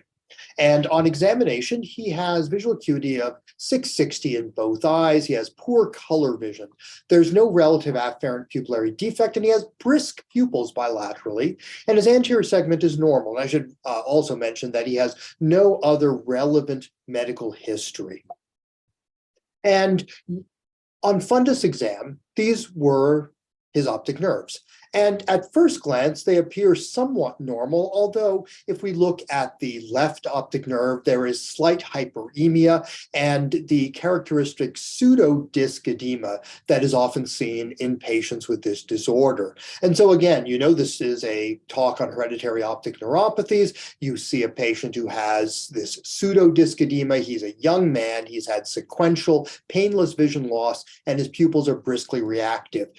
All of these things are highly characteristic of labor hereditary optic neuropathy. This is in fact the most common inherited optic neuropathy, although the precise incidence is not known. Studies have been done suggesting it may be, at least the carrier frequency may be as high as 15 in 100,000 in UK population. What is interesting is that LHON is found throughout the world in different ethnic and racial populations. And so we still don't know if there is, like in sickle cell disease, a putative protective effect of being a carrier of this disease and not then getting the actual vision loss. That remains to be seen. But again, interestingly, the most common mutations, the 11778, the 14484, and the 3460 mutation are again found worldwide in ethnically and racially unrelated populations as far as we can tell. And there are numerous other less common mutations that have been identified now that we have easy access to mitochondrial sequencing for these patients in whom we suspect LHON. So when you suspect the disease, not only is it important to get testing for the three common mutations, but if possible, mitochondrial sequencing as well. We do know that there may be influence of nuclear genes. This disease, of course, has a male predilection, although females can be affected. Environmental factors also may figure into it. Heavy smoking, heavy drinking, poor nutrition, as with other mitochondrial optic neuropathies you heard about, ethambutol and other toxic optic neuropathies, which are also mediated by mitochondrial dysfunction.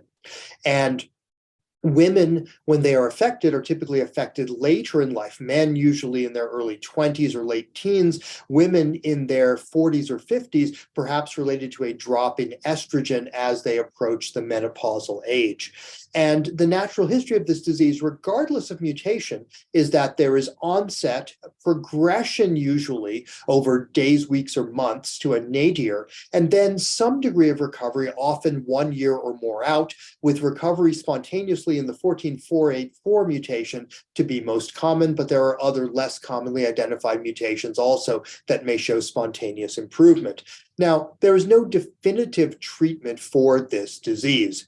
Idebenone, which is a derivative of coenzyme Q10, ubiquinone, that gives it better permeability. Coenzyme Q10 has very poor permeability into the neuronal body, into the CNS. It's thought to be helpful in a few cases initially, and then has been studied more broadly because of its ability to potentially stabilize respiratory chain complexes. You may recall that LHON results from disruption of the oxidative phosphorylation pathways, just as another optic neuropathy that I will show you does. And so if we look at a clinical trial, RODOS, that was performed to look at the efficacy of idebenone in patients with LHON, in 85 patients, 55 of whom were treated with idebenone, 900 milligrams divided TID, the outcome was a trend towards a better outcome in those patients who were treated, but it was not statistically significant. But looking at some of these charts, in particular, the right-hand graphs are in those patients who presented with discordant vision. One eye was worse than the other at presentation, maybe even not affected yet. There seemed to be in that population a more significant benefit from taking idebenone in terms of visual outcome than in those patients who had equally bad vision at the time of enrollment. Now, there are subsequent studies that have been done suggesting that idebenone use for 2, 3, even 5 years may be more beneficial than at 6 months, but it still remains unclear as to how much benefit patients get. Now, ultimately, this is a genetic disorder, a disorder of a mutation in the mitochondrial genes. Can we replace the defective gene? And gene therapy for LHON recently has been reported with an AAV2 delivery system replacing the ND4 gene to achieve high copy number gene expression. You can't delete the abnormal gene, but you can target a vector to the nucleus of the cell to produce a mitochondrially targeted good ND4 gene that then goes into the mitochondria and results in improved function. This has only been done for the 11778 mutation to date. It's been targeted by researchers because it is the most common mutation. At least 2/3 of patients with LHON potentially could benefit from this therapy. These were the baseline characteristics of patients who were enrolled in a phase 3 clinical trial of unilateral or bilateral gene therapy. So you can see typical of most patients with LHON, where most patients had 60 or worse vision at enrollment. And you can see that there is, not surprisingly, a linear correlation between the degree of vision loss and contrast sensitivity. Contrast sensitivity is something that seems to be preferentially affected in hereditary optic neuropathies. So a cohort of 98 patients was enrolled, and they were treated either with bilateral gene therapy or with gene therapy in their first affected eye and a placebo injection into their second affected eye, and they're being followed out to 5 years. Now, the primary endpoint was at 18 months, and those results have been reported. And at 18 months, you can see now this, to orient you to these graphs, red is the patients who got bilateral gene therapy injection. The green is the fellow eye, the second affected eye with bilateral injection. The orange is the patients who got injection in their affected eye, and placebo in the other eye, and the light green is the placebo-injected eye itself. And what we can see is that giving bilateral injection, the first affected eye improved more than the second affected eye, not surprisingly, but even a placebo-injected second eye had some degree of improvement. And this was seen in earlier studies where only a unilateral injection was given. I don't have time to discuss that. Primate studies showed that the vector is actually transported via the optic chiasm from one eye to the other, a fascinating outcome. But promising results for treating our patients who have LHON, something better than idebenone. The other most common optic neuropathy is typically discovered. This patient, 46 years old, failed her driver license exam, which she had always passed before. And she had been prescribed glasses in childhood. She was always seated at the front of the class, never good at ball sports. Her visual acuity is mildly reduced, 618 and 615. She has poor color vision bilaterally, no RAPD. And here you see on fundus exam, there is subtle but definite temporal pallor bilaterally, a symmetric appearance, but no acute pathology. This is, of course, how patients with autosomal dominant optic atrophy present. Now, this is a highly heterogeneous disorder, unlike the mitochondrial mutations of LHON, and in fact arises from a somatic gene mutation on chromosome 3, the OPA1 gene, was a very large gene, but again, it encodes a mitochondrial gene that is important for oxidative phosphorylation. And when it is not functioning properly, reactive oxygen species develop, leading to retinal ganglion cell damage and atrophy. As I suggested, this is a very large gene, 31 exons, including a mitochondrial targeting sequence and domains as shown here. And it forms a dimer as demonstrated here in figure B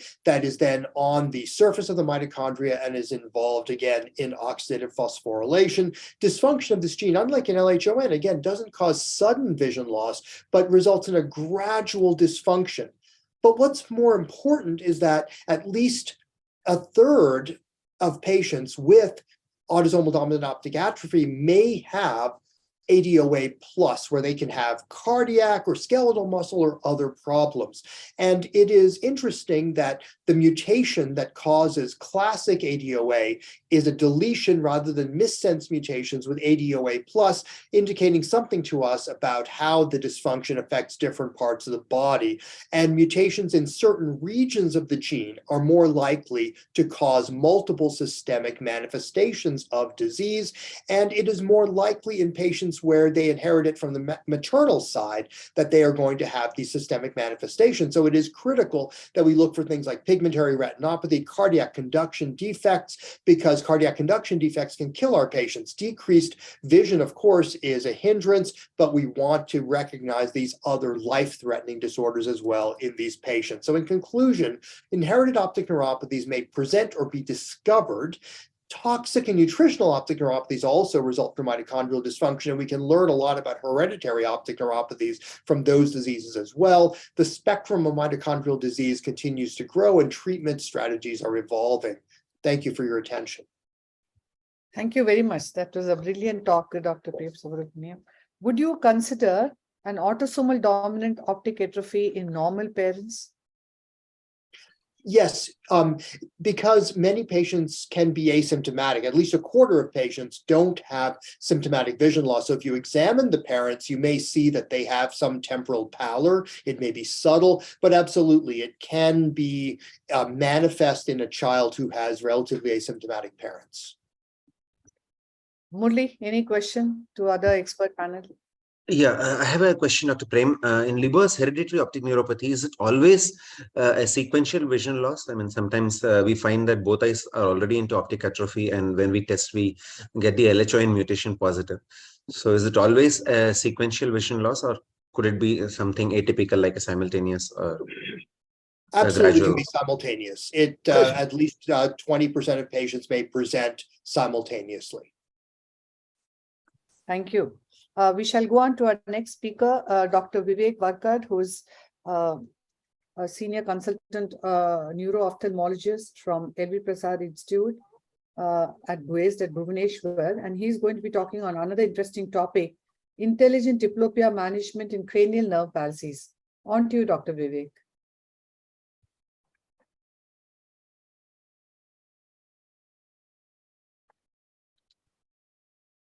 Can you see my presentation? Yes, yes. Yeah, so thank you so much for this great opportunity. So basically, I'm going to talk about intelligent diplopia management. I think I have to make the diplopia management, more intelligent. And luckily, I do tackle these patients, when they end up with having, the strabismus.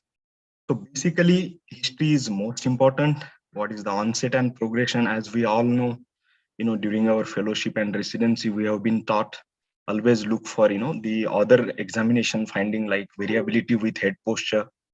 Is the previously, there was a similar kind of episode, especially if it is associated with other neurological symptoms. Is there any, the associated spontaneous resolution?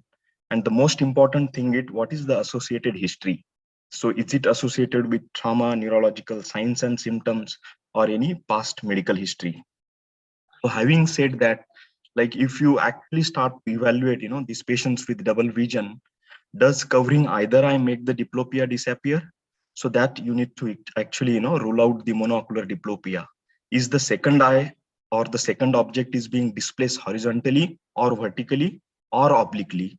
If you start to answer these questions, probably, you would end up with getting, what kind of, the diplopia and what is the basic cause of this particular diplopia is going to get.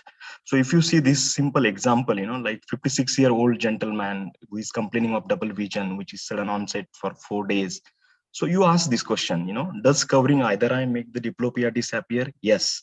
So is the second object being displaced horizontally or vertically? So if it is horizontally separated, then is it in the same in all the direction of gaze, or it is worse in the right gaze? Suppose the patient says worse in the right gaze, then probably, like we are dealing with something related to the abduction or, the sixth nerve palsy.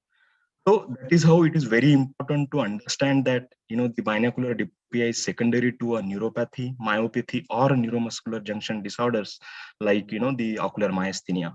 So ocular alignment evaluated in a primary gaze, up gaze, down gaze, like in a different gauges, including for distance and near. That's how we do actually in a clinic, by doing cover test. So look for any additional signs like how's the ptosis, pupillary abnormalities, innervations, lid fissure changes, and associated ptosis. So if you come across a patient, with double vision, with ptosis and anisocoria, then probably you need to think about like eyes test or, ordering for neuro-ophthalmic test, where you would actually pick this up as a primarily ocular myasthenia and not the cranial nerve palsies. I think this is one of the close differential diagnosis, or OMG can mimic, any one of the cranial nerve palsy that we come across in our day-to-day clinic. So regarding the vertical diplopia, always perform a PARP step test. I'm not going to go into the detail, but as we understand that, like if there is a right hypertropia, then there would be, the less hypertropia on the left tilt and more hypertropia on the opposite gaze. That's how we pick up either of, the 4 possible involvement causing, muscles involved to cause that particular hypertropia or other eye hypertropia. So these are the tools that we use in our day-to-day practice in a clinic. Most important examination is a fundus examination, where we need to look at the disc properly to rule out, the papilloedema. So that is sometimes could be, the pulse localizing sign, which is suggestive of sixth nerve involvement. What is the approach? So complete ophthalmic evaluation, relevant neurological evaluation, particularly, the cranial nerves. Neuroimaging is important, the integral part of evaluation of these patients. Ancillary tests like eyes test, neostigmine test, diplopia charting as and when required, and the appropriate referral if you are a comprehensive ophthalmologist. What is the management approach? So we have a non-surgical and surgical options. So the conservative way is one of the best, or the intelligent way of managing the double vision in cranial nerve palsy. Wait and watch for spontaneous recovery. Monoocular occlusion. If it is a fourth nerve, then you can use the translucent Scotch tape occlusion for a reading segment of that particular glass, where the patient would be more comfortable in down gaze, and treatment of the associated ischemic risk factors for all cranial nerves. Glasses and orthoptics, they would add a great value, taking like undercorrection or overcorrection depending upon the fusional versions of the patients. Orthoptics, yes, you can use the different methods to improve the convergence or divergent capacity depending upon what type of strabismus after resolution or in the evolving stage of the cranial nerve palsy. Orthoptics, when we have the exercise like cat's card or the Brookstein to build the versions and thereby to reduce the double vision. Prisms, there are 2 options. Most of the time, if the deviations are smaller, then we can use slab of prisms. Otherwise, larger horizontal deviation, you can always tie the Fresnel prism. And nowadays, there are Fresnel's press prism, which has the less thickness, and they do give they become more thinner and more cosmetically better. So treatment examples for conservative non-surgical management, you can appreciate this female who presented with the gross abduction limitation. So this was a sixth nerve palsy. However, the important reason for this was ischemic origin. You treat the cause of ischemia, and you would end up with amazing outcomes over a period of follow-up. This is another example. Believe me, complete pupillary non-involving third nerve palsy, if it is ischemic, you can get rid of, just wait and watch, treat the risk factors. So what are the stages of paralytic strabismus? You need to understand how the paralytic, the palsy of particular nerve that evolves, that we need to understand. Once we understand this, then probably, at different stage, you can utilize the different modalities of treatment. So if you look at the sixth nerve, we have these options, either recession, recess resection, or transposition procedure. So nowadays, over a period of decades, we have been knowing, practicing, we have our own experience of, tackling these patients when they come as a traumatic bilateral or unilateral sixth nerve palsy. You can always do, the bilateral medial rectus and a superior rectus transposition to LR that we call SRT. You can get an amazing outcome, and this patient will get rid of, the double vision. Third nerve, yes, again, depending upon at what stage of evolution of the third nerve, after being wait and watch for, 6 to 8 months when it comes because of, the traumatic nature. So then you do have a different option, like if there is aberrant regeneration operating into the normal eye, or, taking a call for transposition of supraoblique into the adduction, orbital periosteal fixation when there is an extra tight lateral rectus where you can't split the lateral rectus and transpose to the MR. So there are n number of, the indications for different plethora of, the surgical approach that we do have in our surgical tray. This is a very interesting case. You can see 26-year-old male came with traumatic left eye third nerve palsy with underlying TRON, and you can see how dreaded the adduction limitation. There was an aberrant regeneration, which is the inverse Duane sign. So I took a call, okay, on table I found, the LR was super tight. So I decided to go ahead with the normal eye R&R. That is what, the Dr. Sharma sir and all, they have, introduced this procedure to operate a normal eye, and you would get a, rid of the aberrant regeneration. As you can see, there is a remarkable improvement. Although there was a extra large XT, which has now become a large XT. However, the patient has a double vision for a vertical thing. So here there was a large hypertropia. So here I decided, okay, so I did an inferior rectus recession 2 millimeter, and then transposition of which I deferred the first surgery, lateral rectus, to transpose it to the superior rectus so that I could help the patient to get, rid of his very large left hypertropia. And you can appreciate how amazing, the hypertropia has been corrected over a period of time. So I think if you treat these patients in a systematic way, you can make actually miracle. You see the timeline of this patient over a period of 3 years. It's not about 1 or 2 visits. If you follow them on a long period, then you will find, those subtle changes that makes a huge difference in patient life. You see the adduction limitation at presentation and at last follow-up, and even the vertical deviation that helps them bring into, the visional range, and then that's how we can take care of this patient. Ortho palsy, yes, we do have different approach depending on how on table your traction test. If the the superior oblique is normal and at the same time inferior oblique is very tight, then you do have 2 approaches, to weaken the inferior oblique if the deviation is less than 15 prism diopter. If it is more, then you can do a 2 muscle surgery. Either you do a weakening along with superior oblique tuck. If it markedly lacks superior oblique, then you can do, superior oblique tuck and other inferior oblique weakening procedures. This is an example straight ahead case, the right SO palsy. And that's how I went with doing, along with XT. So I went with doing like bilateral lateral rectus and, the IOH of the right eye, and you would get amazing outcome with no double vision. This, I would like to give a technique message, the diplopia management in cranial nerve palsy can be intelligent given the systematic approach is taken to evaluate and find the cause. Smaller deviations pre or post-operatively can be taken care by orthoptic therapy.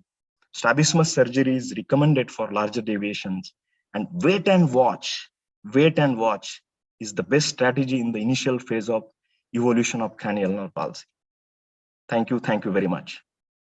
Thank you very much, Dr. Vivek. Wonderful talk. It was very thorough. Dr. Pradeep, I wanted to ask you one question. Do you feel there is a role of these mini plications and mini tenotomies in recurring cranial nerve palsy? Do they help at all? Yeah, I think so. Those which are residual cases of small angle squints, mini plication is something which I have found useful. Mini tenotomies can be used as an adjunct that you want to have an additional effect at the time of surgery that you may do. As a mini tenotomy, as an individual procedure, I do not find much benefit. As described by Kenneth Wright, that the difference is only about 2 to 3 prism diopters after a mini tenotomy. So personally, I would say yes, mini plication can be an additional thing which can be done in residual cases when we have, especially if you're working on vertical muscles, inferior rectus. So that seems to be a very handy tool in addition.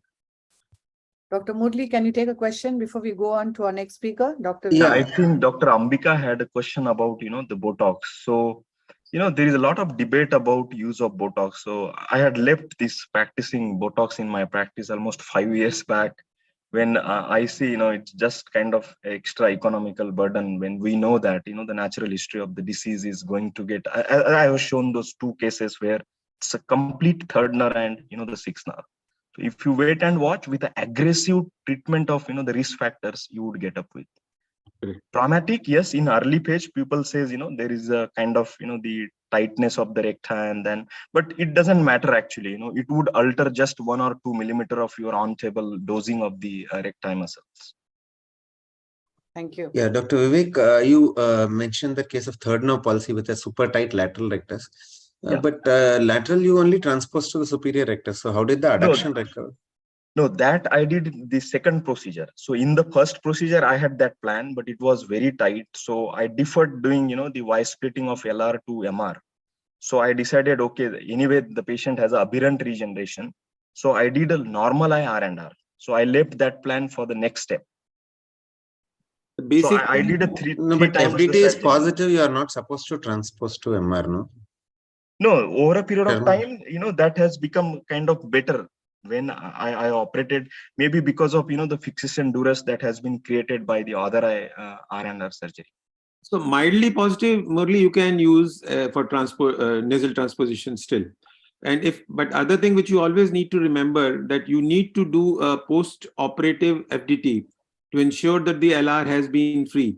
Many a times I do get cases which are done once, but they have failed because the LR has not been enough recessed. You may have to recess sometimes like 18 to 25 millimeters or even do an LR periosteal fixation. Make sure that the lateral rectus is totally annihilated for its overaction. Otherwise, none of the other procedures will work. So on table, you need to make sure that, now there is no force on that side, lateral side. That means you are successful. You would anticipate next day there will be some, the positive effect. Otherwise, it is difficult. Thank you. We shall now go on to our next speaker. Dr. Vinay Gupta is a professor of ophthalmology from RP Center, the glaucoma services, and he's going to tell us about how to avoid misdiagnosing normal tension glaucoma.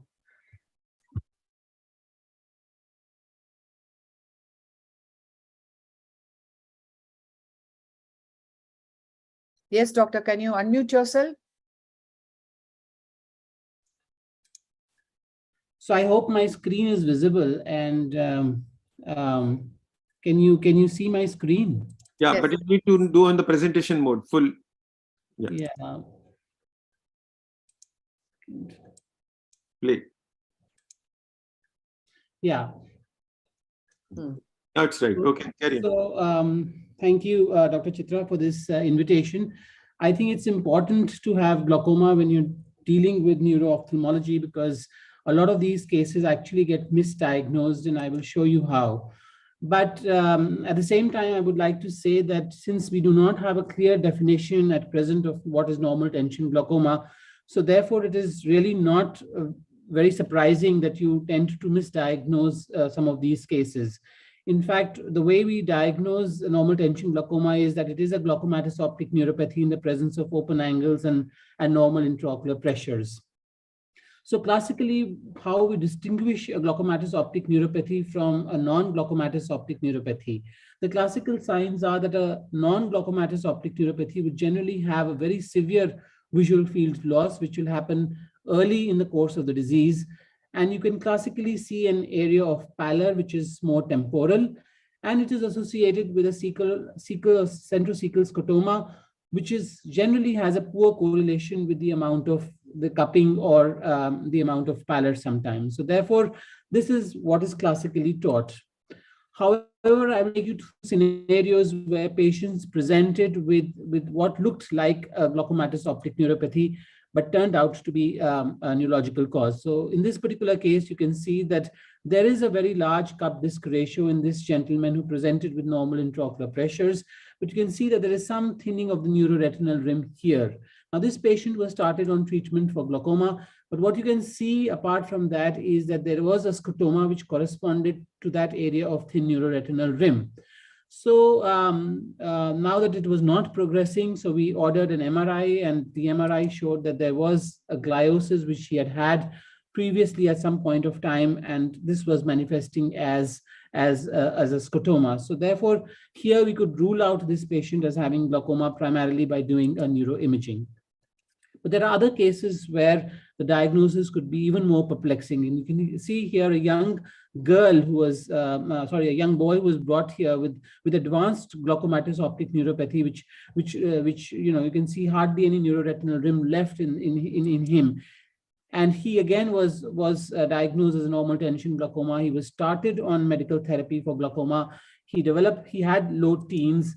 And as we followed him up, we were seeing that he was progressing. So everything looked like a glaucomatous optic neuropathy, but there was something amiss. Was it a burnt out glaucoma? Was it a normal tension glaucoma in a young person? Or was it actually a primary optic atrophy? So then we went back and looked at his father's optic disc, and we found that the father also had some kind of pallor of a neuroretinal rim. But this was very different kind of an optic disc from what his son had. So despite the fact that both the father and son were having some amount of optic atrophy, the features were very different. So this brought us to something that is very provocative and has been written about before, that probably normal tension glaucomas are actually unrecognized hereditary optic neuropathies, because both of the diseases have a slow, insidious loss of vision. Both are familial. Both can have a disc morphology which is similar with paracentral visual field defects. And finally, the most importantly is that the underlying pathophysiology in both the cases is a mitochondrial degeneration. So actually they are both kind of similar diseases. This was another case in support of the similar situation. A mother who had an arcuate scotoma, typical arcuate scotoma of glaucoma. And when we looked at her optic disc, the optic disc also on the face of it looked glaucomatous. If you carefully see, there is some amount of neuroretinal rim pallor, but more or less there is a large cup also in the mother. We then went on to look at the daughter, because the mother had got the daughter with her and wanted her daughter to be examined. The daughter also has an inferior nasal step, typically glaucomatous. And when we looked at the daughter, she does not have that kind of a cupping, but she had some amount of pallor of the neuroretinal rim. And therefore, this was again a case of a hereditary optic neuropathy. So this is how you can differentiate. If you have families come together, you can screen the other relatives of the other family members to rule out that are you dealing with a glaucoma or are you dealing with a hereditary optic neuropathy. There could be another scenario where a glaucomatous optic neuropathy is misdiagnosed because there is something else going on. For example, in this young female who was on treatment for normal tension glaucoma, and you can see that there was a typical defect in the RNFL that she had. She had a thin neuroretinal rim, some amount of peripapillary atrophy, and there was a visual field defect very close to the fixation. But apart from that, she also gave a history of having cold hands and feet. She had migraine. She had a low body mass index, a low blood pressure, and this ran in the family. There were other family members who had a similar kind of a picture. So when we went back and we looked up, and we found that this was what was classically known as a Flammer syndrome. This is a vasospastic syndrome which leads to all of these symptoms. So migraine, having cold, vasospastic hands and feet is also a part and parcel of this whole disease. And normal tension glaucoma or optic neuropathy could be part of this syndrome. So there are other syndromes also that we are well aware of, like the obstructive sleep apnea syndrome and empty sella syndrome, and those compartmental syndromes of the optic nerve who may have optic neuropathy, which resembles very much like a glaucomatous optic neuropathy. Finally, we have situations where the patient has an optic neuropathy, but it may be concomitant with another neurological disorder that is going on. Like in this patient who was diagnosed with angle closure glaucoma, had advanced glaucomatous optic neuropathy, but after treatment and after his intraocular pressure was well controlled with surgery, despite that, he kept on progressing. So you can see that the visual field defect is going on right till the center, till the central visual field in one eye is almost gone. So we could not really explain why he was progressing, despite the fact that his intraocular pressure was absolutely normal. And so we decided to go ahead with doing a neuroimaging, and we found that there was a pituitary adenoma which was actually causing this. So this was just an incidental finding which we could pick up if we had done a neuroimaging for. So to summarize, actually the normal tension glaucomas, you can only diagnose if you have a very high index of suspicion, and you need to do a battery of tests. Actually, you need to do a central corneal thickness, you need to do a diurnal variations to see the intraocular pressure fluctuations. It's good to examine the other family members actually before you make a diagnosis, and to differentiate it from hereditary optic neuropathies. The best is if you can draw pedigree charts and keep them in the files of these patients. Of course, it goes without saying that you have to do neuroimaging, because actually it is a diagnosis of exclusion. You need to exclude out everything before you diagnose a patient as a normal tension glaucoma. Thank you. Thank you. Thanks a lot, Dr. Vinay. Very good talk. Dr. Murli, would you want to take a question, or shall we go on to our grand rounds? Yeah, madam, we'll go on to our grand rounds, madam. Yeah. Shall we start with Dr. Ambika? Dr. Ambika is the director of the Neuro Ophthalmology Department of Shankar Nethralaya, Chennai, and she would be presenting the first grand round case. Thank you, madam, for this wonderful opportunity. And I'm going to get my fellow, Dr. Aarti Rajkumar, start the case presentation. And this was one of the challenging cases which we had faced recently. And I think few of the members who are present in this panel will be aware of this, because we had a discussion briefly about it in one of our international neuro-ophthalmology group. Over to you, Dr. Aarti. Yes, ma'am.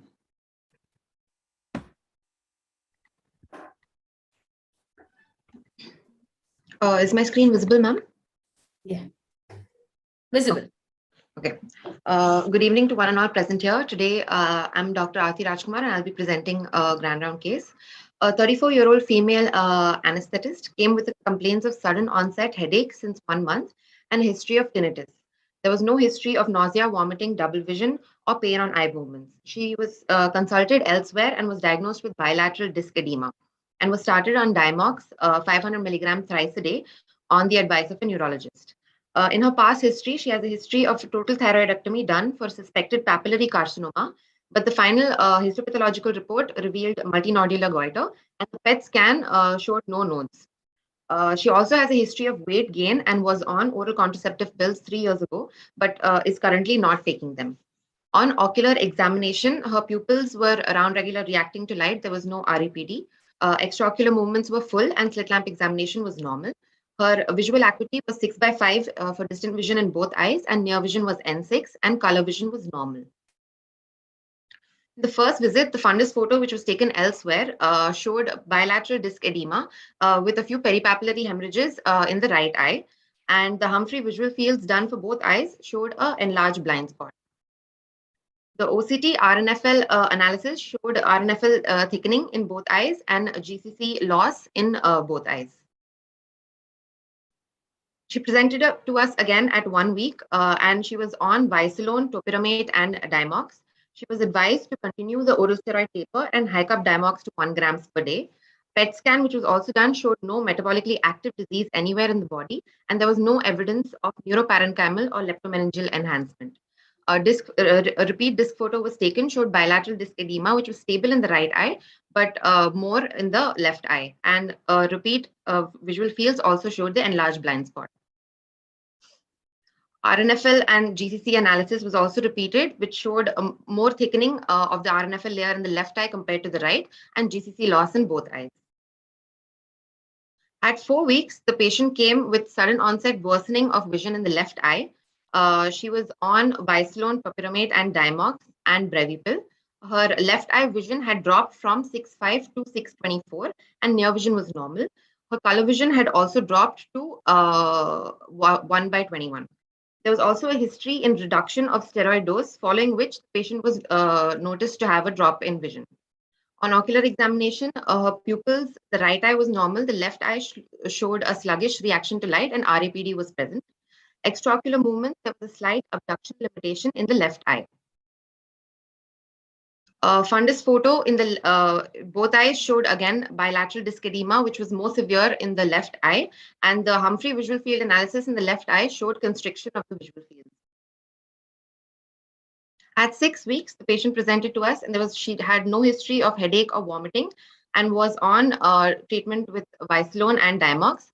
There was a further vision drop noted in the left eye for distant vision from 624 to 660 and near vision drop from N6 to N8. She was planned for a CSF diversion procedure as suggested by a neurologist, and repeat Humphrey visual field analysis showed a further constriction in the visual fields in the left eye. At 7 weeks, she presented to us after undergoing the thecoperitoneal shunt, and following the surgery, patient felt a further vision drop in the left eye.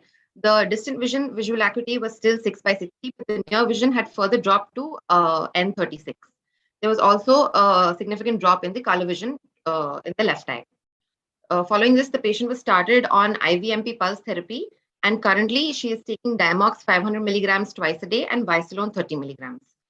The disc photo of both eyes showed bilateral disc edema, and left eye more severe than the right. Investigations done were autoimmune workup, anti-NMO MOG antibody, serum electrolytes, serum calcium, IgG4 were all normal. CBC, ESR, serum ACE were normal.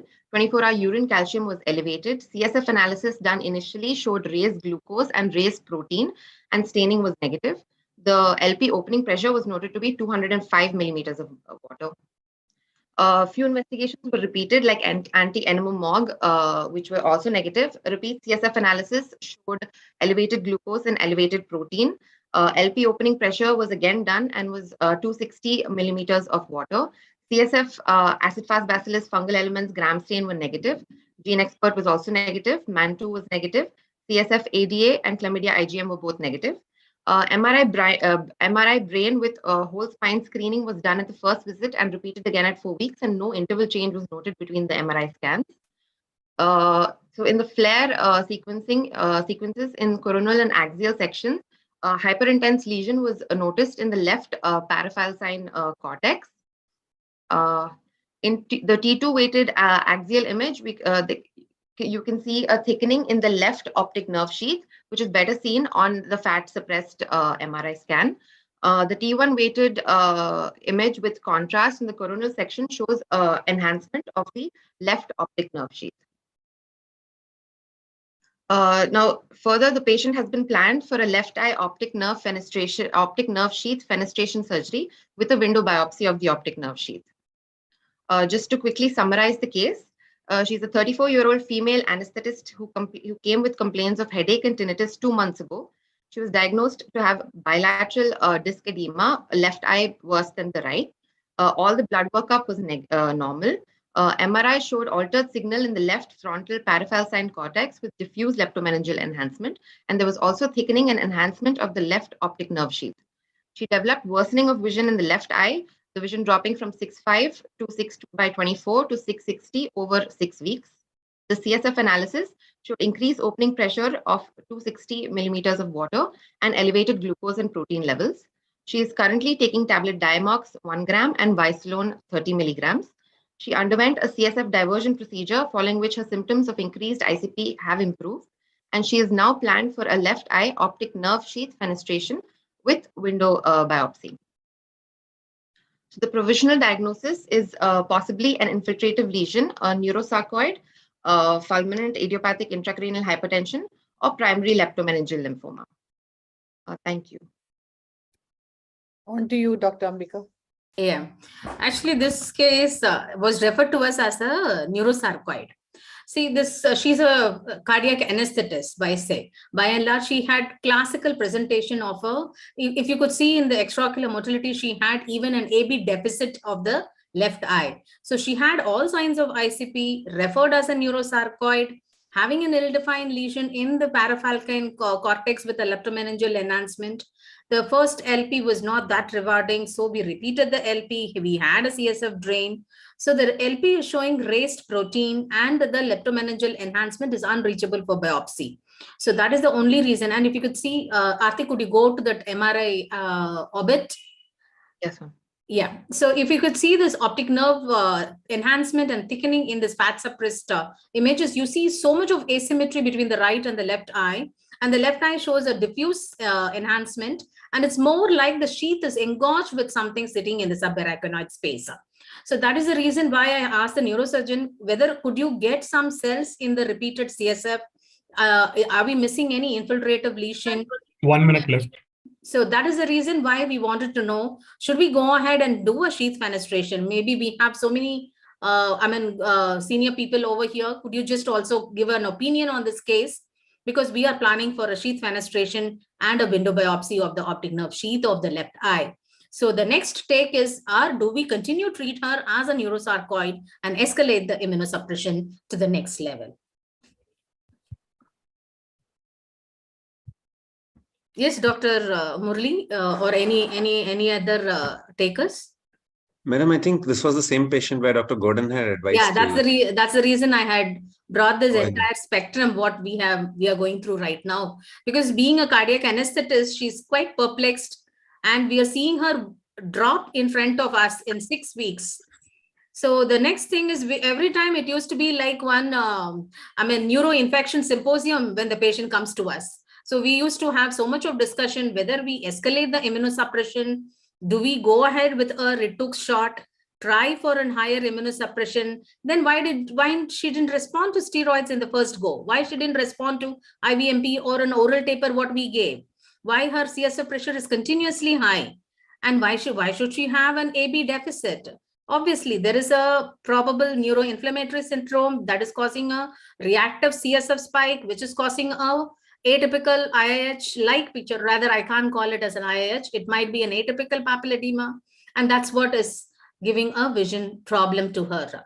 So, other opinions, Dr. Mahesh, Dr. Rohit, or Rashmi? Yeah, Dr. Ambika, I'm Vivek here. So, yeah, Dr. Vivek, please. Yeah, so I was also thinking the way you are thinking, like a typical IIH, or sometime we do not know. It could be kind of a different type of papilledema which we are not able to sort it out.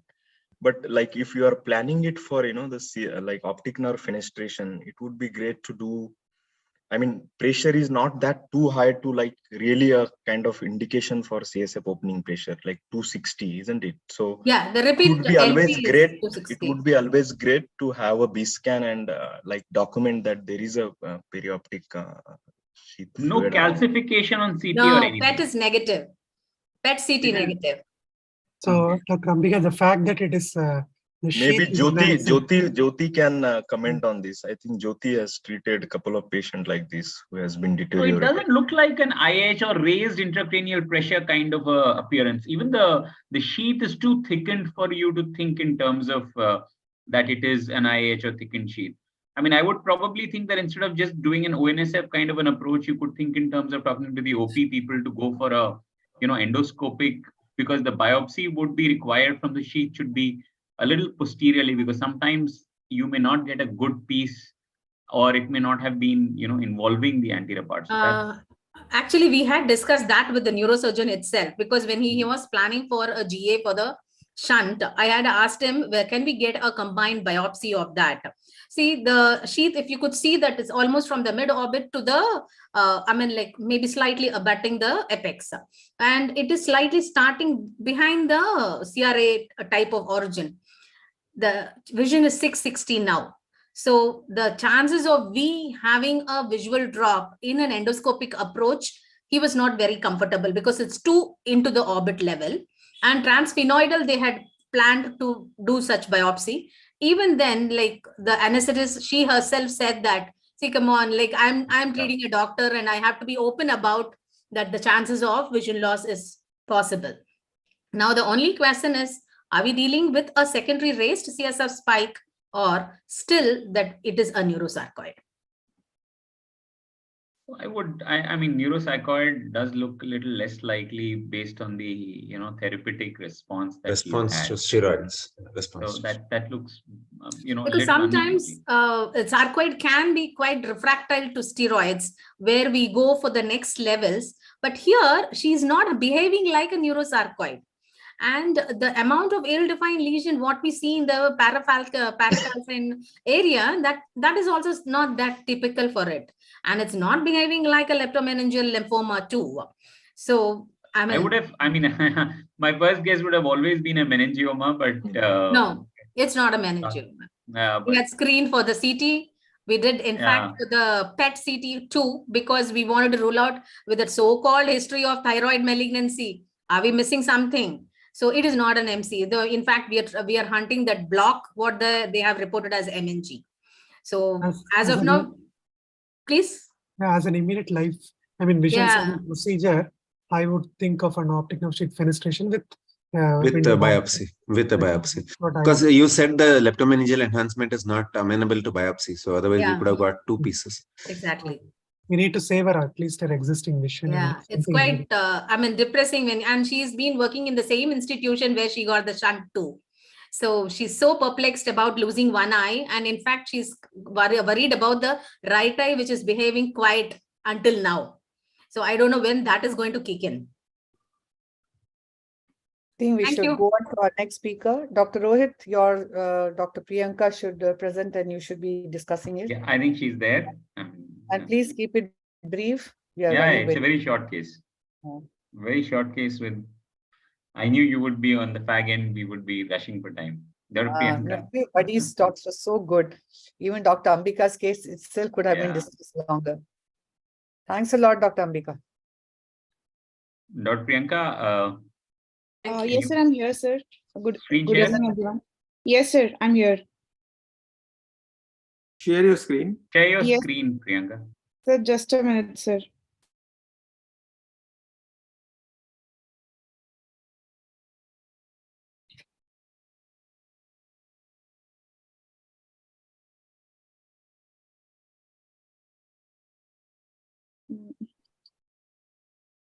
If you have issues, I'll share screen. You can present. Sir, there is an issue. Just a minute, sir. It's not opening. I've shared screen. Yes, sir. Thank you, sir. Go ahead. So this is a case of a 35-year-old female who presented to us with complaint of diminution of vision in the left eye for the past 2 years. She was diagnosed outside with left eye optic neuritis after CE-MRI brain and orbits was suggestive of optic nerve enhancement. She received 3 doses of IVMP and followed by oral steroids for 11 days. And there was some improvement in the vision. But she presented again with a similar episode of diminution of vision after 14 months in the left eye. And again, she was diagnosed with left eye recurrent optic neuritis based on the CMRI, which again showed optic nerve enhancement. Again, she received 3 doses of IVMP followed by oral steroid. But the patient was not satisfied with the treatment, and so she came to RPC for second opinion. And when she presented to us, the vision was left eye 636 with an RAPD.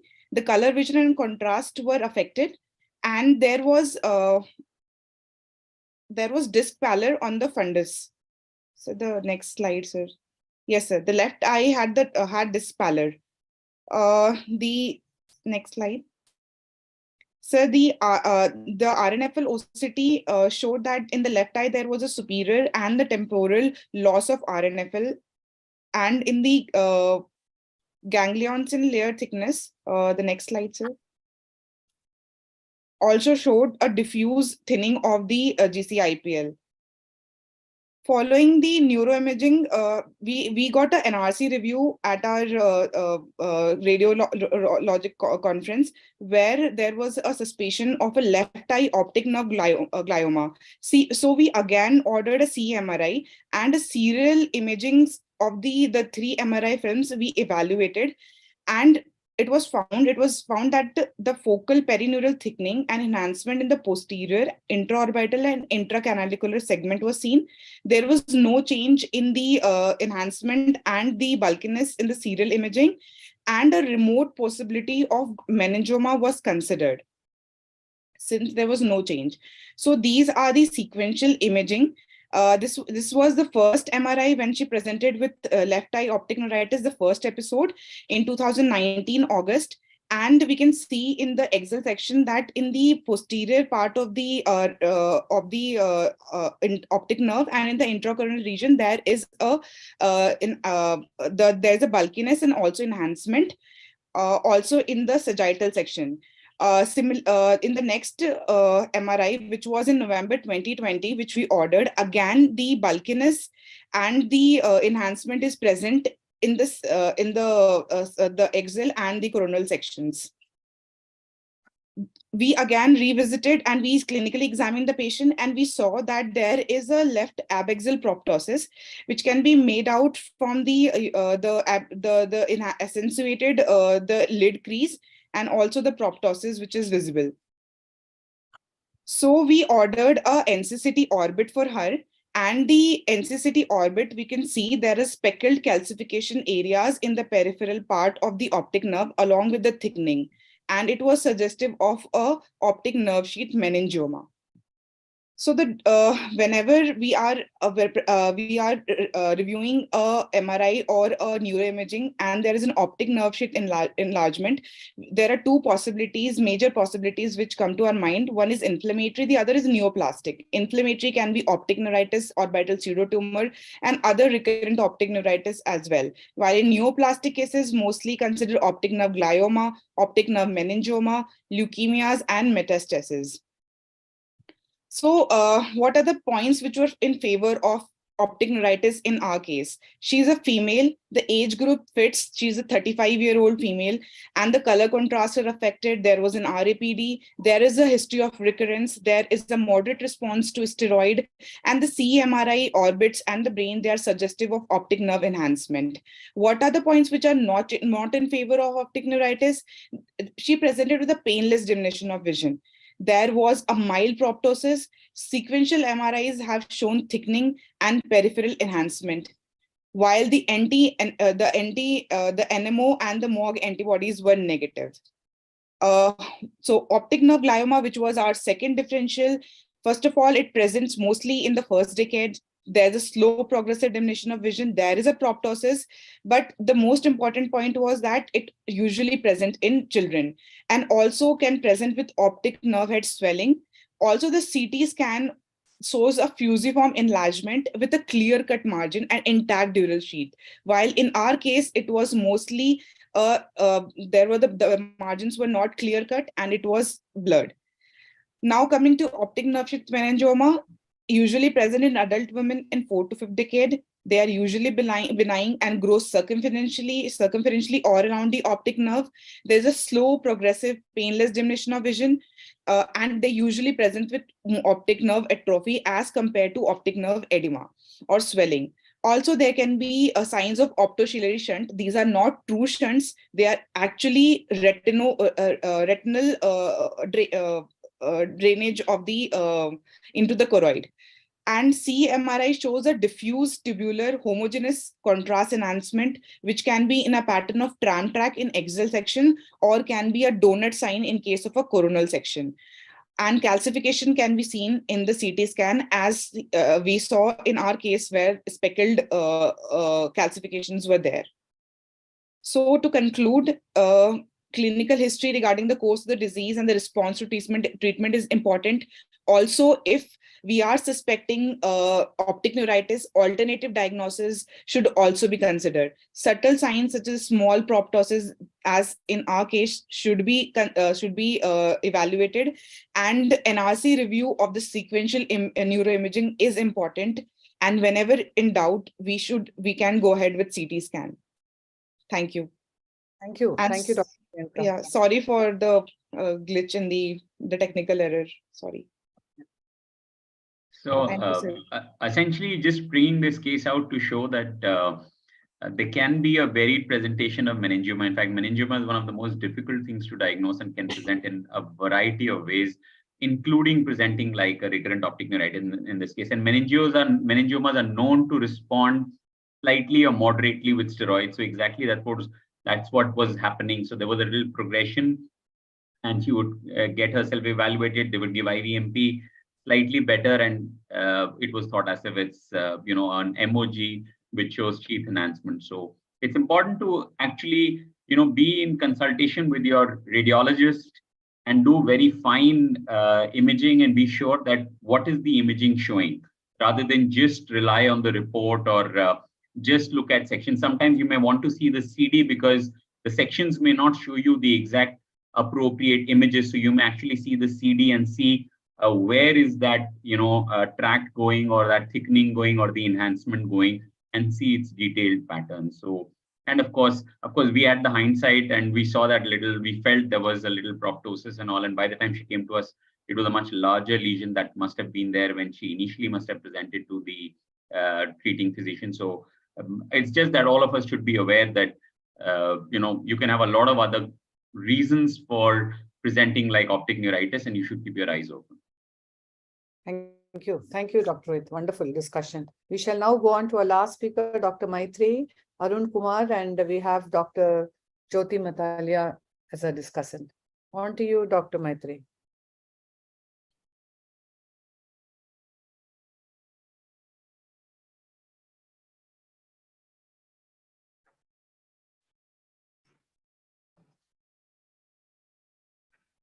Yeah, Dr. Rohit, just wanted to ask, is there any thought on diffusion tensor imaging that your radiologist thought about?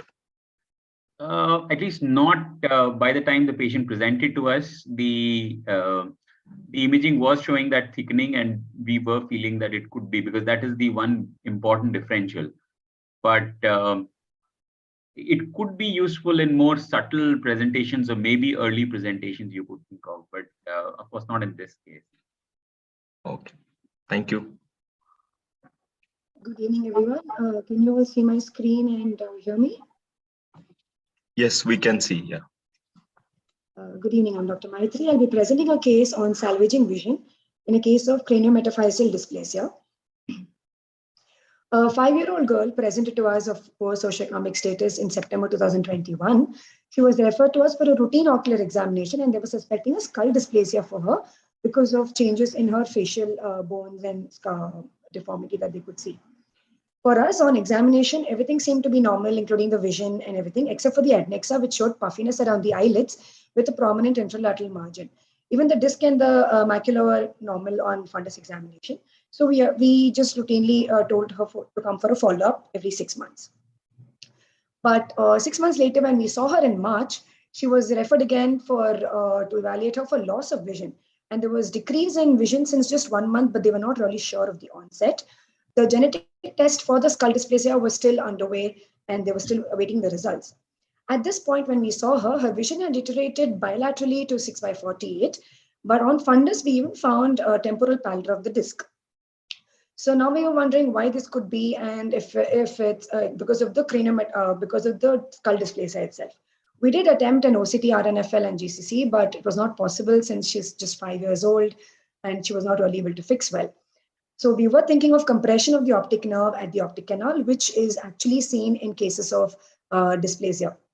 So we did refer her urgently to neurological cause of optic nerve compression and loss of vision, and to consider deroofing or decompression of the optic canal if compression could be confirmed on radiology. And we, of course, asked her to review post-intervention. When she came to us again in April, 1 month later, we saw that actually no intervention was done, and the vision had further reduced to 6/75. Her pupils at this point were sluggish. She had an eccentric viewing on upgaze, as you can see in this picture here. And the MRI brain showed a trigonocephaly with prominence of bilateral ventricles with signs of raised ICP. And the interesting thing was her ALP was very high, 887, which is kind of the diagnostic of cranio-metaphyseal dysplasia. Because of the signs of raised ICP that we could see on the MRI, we went ahead and did a USG B scan and found that there was a prominence around the optic nerve, the perioptic sheath. So there is SAF present around here, around both the nerves. So at this point, we knew that intervention has to be done in some form or the other. And we diagnosed her to have cranio-metaphyseal dysplasia with possible bilateral optic canal compression with raised ICP. And again, we referred her urgently to start treatment for raised ICP. And when we saw her back in May, she was treated, but only medically with IV mannitol, and then she was on oral astazolamide. Canal decompression was not done because they were afraid of the risk of bilateral blindness post-canal decompression, which has been reported in a few cases. But at this point, her vision was counting fingers in both the eyes. The repeat contrast-enhanced CT showed an abnormally thickened skull, narrow optic canal bilaterally with significant compression. And there was persistent SAF on B scan. So just to review, from September to May, As in the course of just 8 months, we saw her vision deteriorating quite significantly with signs of raised ICP and like an optic canal compression on the contrast enhanced CT. So this could be probably because of the progressive hyperostosis that can lead to optic canal compression, raised ICP, optic atrophy, and rapid progressive loss of vision. So definitely at this point, some sort of intervention has to be done. But what do we go ahead with? Do we do canal surgery? Do we do optic nerve sheath fenestration? Was the question for us. After much contemplation with the neurosurgeon and a lot of discussion, we went ahead and decided to do a unilateral, that is the right frontotemporal craniotomy with right optic canal decompression, along with a bilateral optic nerve sheath decompression.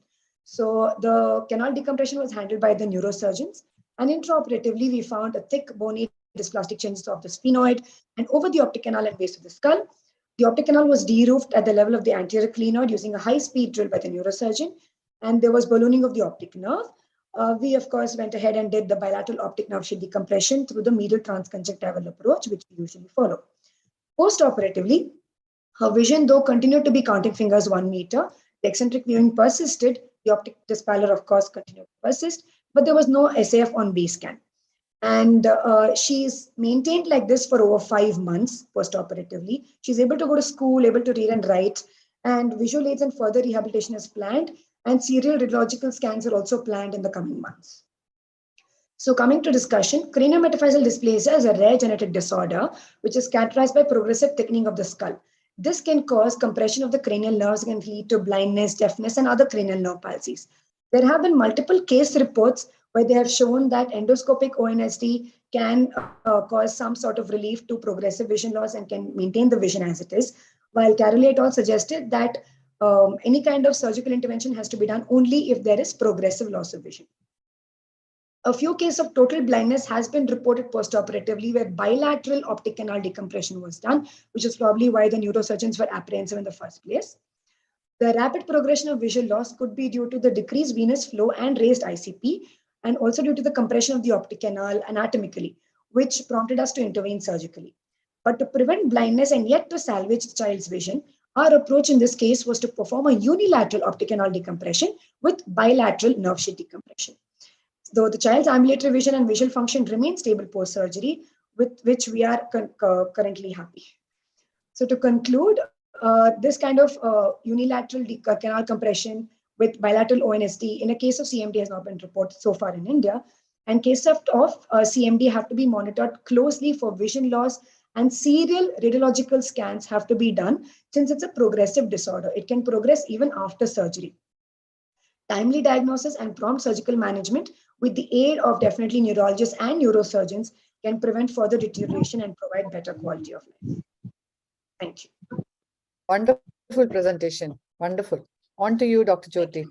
Yeah, so this is a very interesting case and I wanted to discuss because in children, they behave very different. Now this child, when she came in, when in September, had good vision and she started deteriorating. But if you see, she was getting adjusted to whatever vision it is. So children don't complain, and that's the reason why they can, if they go blind, and it is blindness for life. Now this condition, cranio-metaphyseal dysplasia or CMD, is actually a condition where the bones keep becoming harder and it's difficult actually to treat this problem. And for that, we had to constantly talk to the neurologists, the neurosurgeons. We had to make them understand that the child is going blind. Now, incidentally, because she had a temporal pallor, the raised ICP was missed. And we try to get, like what we do is in an adult, an OCT, and fields, which is not possible in a child. They don't do. So only on the basis of the vision, and probably in this case, because of the raised ICP on B-scan, we could actually monitor the child. Now, when we told to the neurosurgeon that this patient is going blind, they said, if we go ahead and do bilateral canal decompression, she is going to go blind. But what we are trying to explain is anyway, she is going blind. We should do something for it. So one option is using the high-speed drill. They say if you do that, the chances of directly, when they're trying to open up the roof, the canal, that is the canal roof, it's possible that it may not directly cause blindness. And therefore, we said at least go one ahead, go with one eye, and at the same time, we'll do the ONSD for both eyes. So constant talking to the neurologists, to the neurosurgeons made us really helped us to go ahead and do this. And luckily, being in Health City, we could do it simultaneously. So they went ahead, did the de-roofing, and at that time, we could see neurologically that the discs, the optic nerves are really ballooned. And then we went ahead and then we didn't go through their approach, but we went through our normal approach and did optic nerve sheath decompression. And luckily for us, now it's been like we saw her in November, she is stable. At least she is able to be ambulatory. And for her, the minute before we went in for surgery, we realized that she was not having a direct eye contact. She used to look in up gaze, and that's the way she could. So she had lost vision to such an extent. All we could do is try to have this. So we literally had to convince the neurologists, the neurosurgeons, like we should go. So one other thing is in these cases is, in addition to the canal being compressing the optic nerve, the raised ICP that follows is also one thing. So in a patient who has temporal pallor, the B scan actually guides us in picking up this disc edema, which otherwise cannot be seen because you have already pallor set in. So that's the way how we could monitor and go ahead and do the surgery.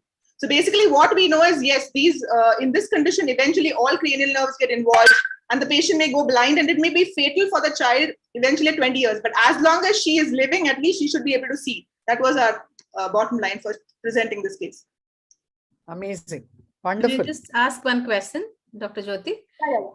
The cause for the vision drop in this child, was it a compressive optic neuropathy due to narrowing of the optic canals, or is it a raised intracranial pressure that is causing the optic nerve weakness? Actually, very difficult to say because both could be causing. But the thing is, on table, I mean, prior to that, we realized that there was raised ICP and there was also narrowing.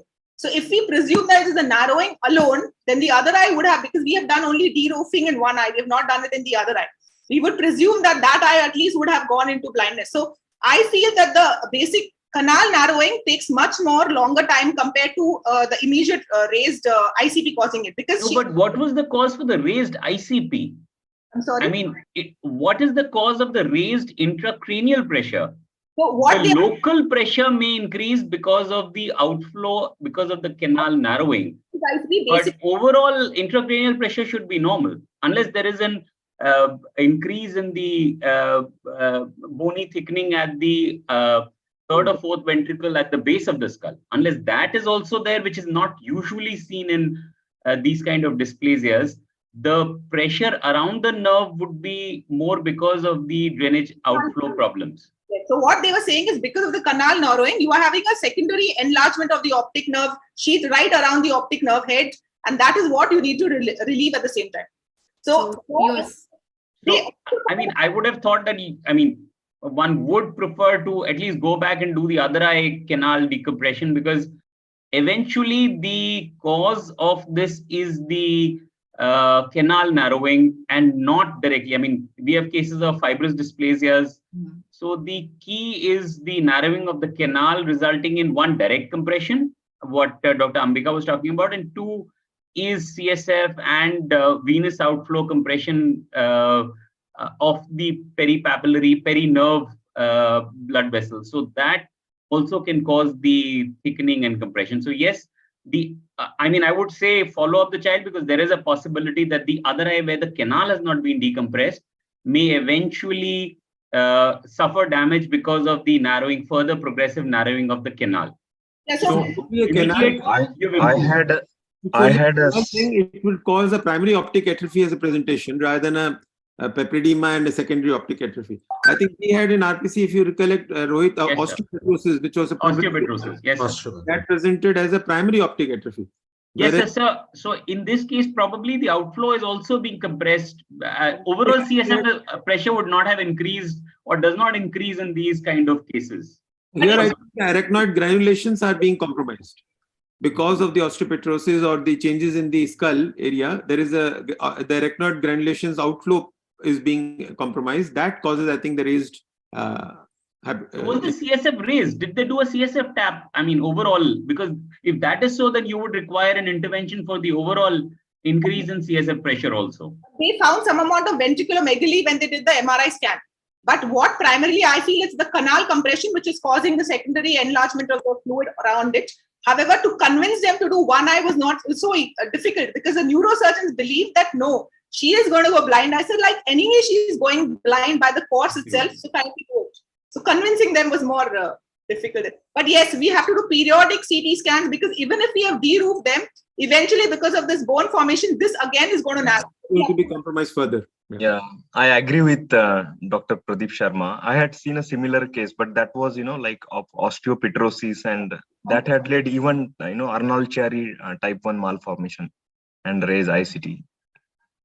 And if at all there is a space constraint, as we discuss here, when the canal is narrowed, if there is a raised CSF pressure or something, you see, sometimes we see like a meningo-encephalocele type of ballooning out of the optic nerve sheaths, where we can mistake them for a raised CSF pressure. And I hope the child had only the skull bones, where any long bones or any other parts of the body have also had these sort of bony abnormalities, Dr. Jyoti? Right now, no. What was only the skull? Okay. So was there a craniosynostosis? Was there a craniosynostosis? In fact, she had, it started when she presented, she had a round face. And when she subsequently followed up with the pediatrician, they realized her face had become like a square. And that is when they started suspecting maybe this is some sort of a dysplasia. And then they started getting her CTs done and they started getting the genetic workup done. So did they try transnasal or sphenoidal, or directly the craniotomy approach was the preferred modality? We actually operated in the neurosurgery OT. So when they did ahead, they did with a high speed, but they opened it up. In fact, Dr. Maitri was there when they did the surgery. And when they removed that, you could actually see the whole thing balloon. So basically it was this canal compression which is causing the ballooning of the optic nerve. So you could look through the brain and see that the whole optic nerve is ballooned up. So actually, like, because Dr. Jyoti said that I was there during the surgery, I just wanted to say, when they were doing the surgery, I could see that they had to drill the clinoid process and all that. And the neurosurgeon was telling that it took him 3 times the time that he would take for a normal drilling, even with the high speed drill. That was how thick her skull was. It was almost 3 times thicker than normal. And I could actually see him go down into it and the whole brain and all the structures there. So it was quite fascinating to watch. A wonderful webinar and a wonderful discussion, and truly most enlightening evening. I think it's only adjectives and superlatives for this kind of webinar. Thank you so much, dear expert panel, for all the discussions, and thanks so much, great speakers, great quality of talks of each and every one of you. Really, thank you. Thanks a lot, and thanks, Murli, for everything you do to help me do this neuro-ophthalm webinar, such great style and attention to detail. And thanks a lot, ARC, for being with me. And we have Rohit here to represent the others. And I really need to thank them for being constant energy and support for me. I think we need to also thank the AIOS admin with Kripal. We need to thank Sai and Manjula from Numerotech for the mailers. We need to thank Mr. Sunil, who did a decent job, wasn't after us all the time, but he could have been, maybe would have finished some 20 minutes earlier. Thanks a lot, Mr. Sunil, for your massive support. He would shortly be telling us also about how many attendees watched this webinar and enjoyed it as much as we did. And finally, we need to thank NTOD for the constantly being supportive and sponsoring all our webinars. And of course, all our attendees for watching these webinars. And that gives us so much energy to keep trying innovative ways of making it interesting for you all. Thank you very much, one and all of you. Thanks a lot. Thank you. Thank you, Dr. Chitra. And Thank you. really appreciate every webinar, every specialty. You just do a great homework, come up with the specialty questions, Dr. Chitra. Very That's good. excellent of you. Absolutely. That's wonderful. Thank you. Thank you. Thank you. Thank you, Dr. Chitra. Bye-bye. Bye-bye. Bye-bye. Good night.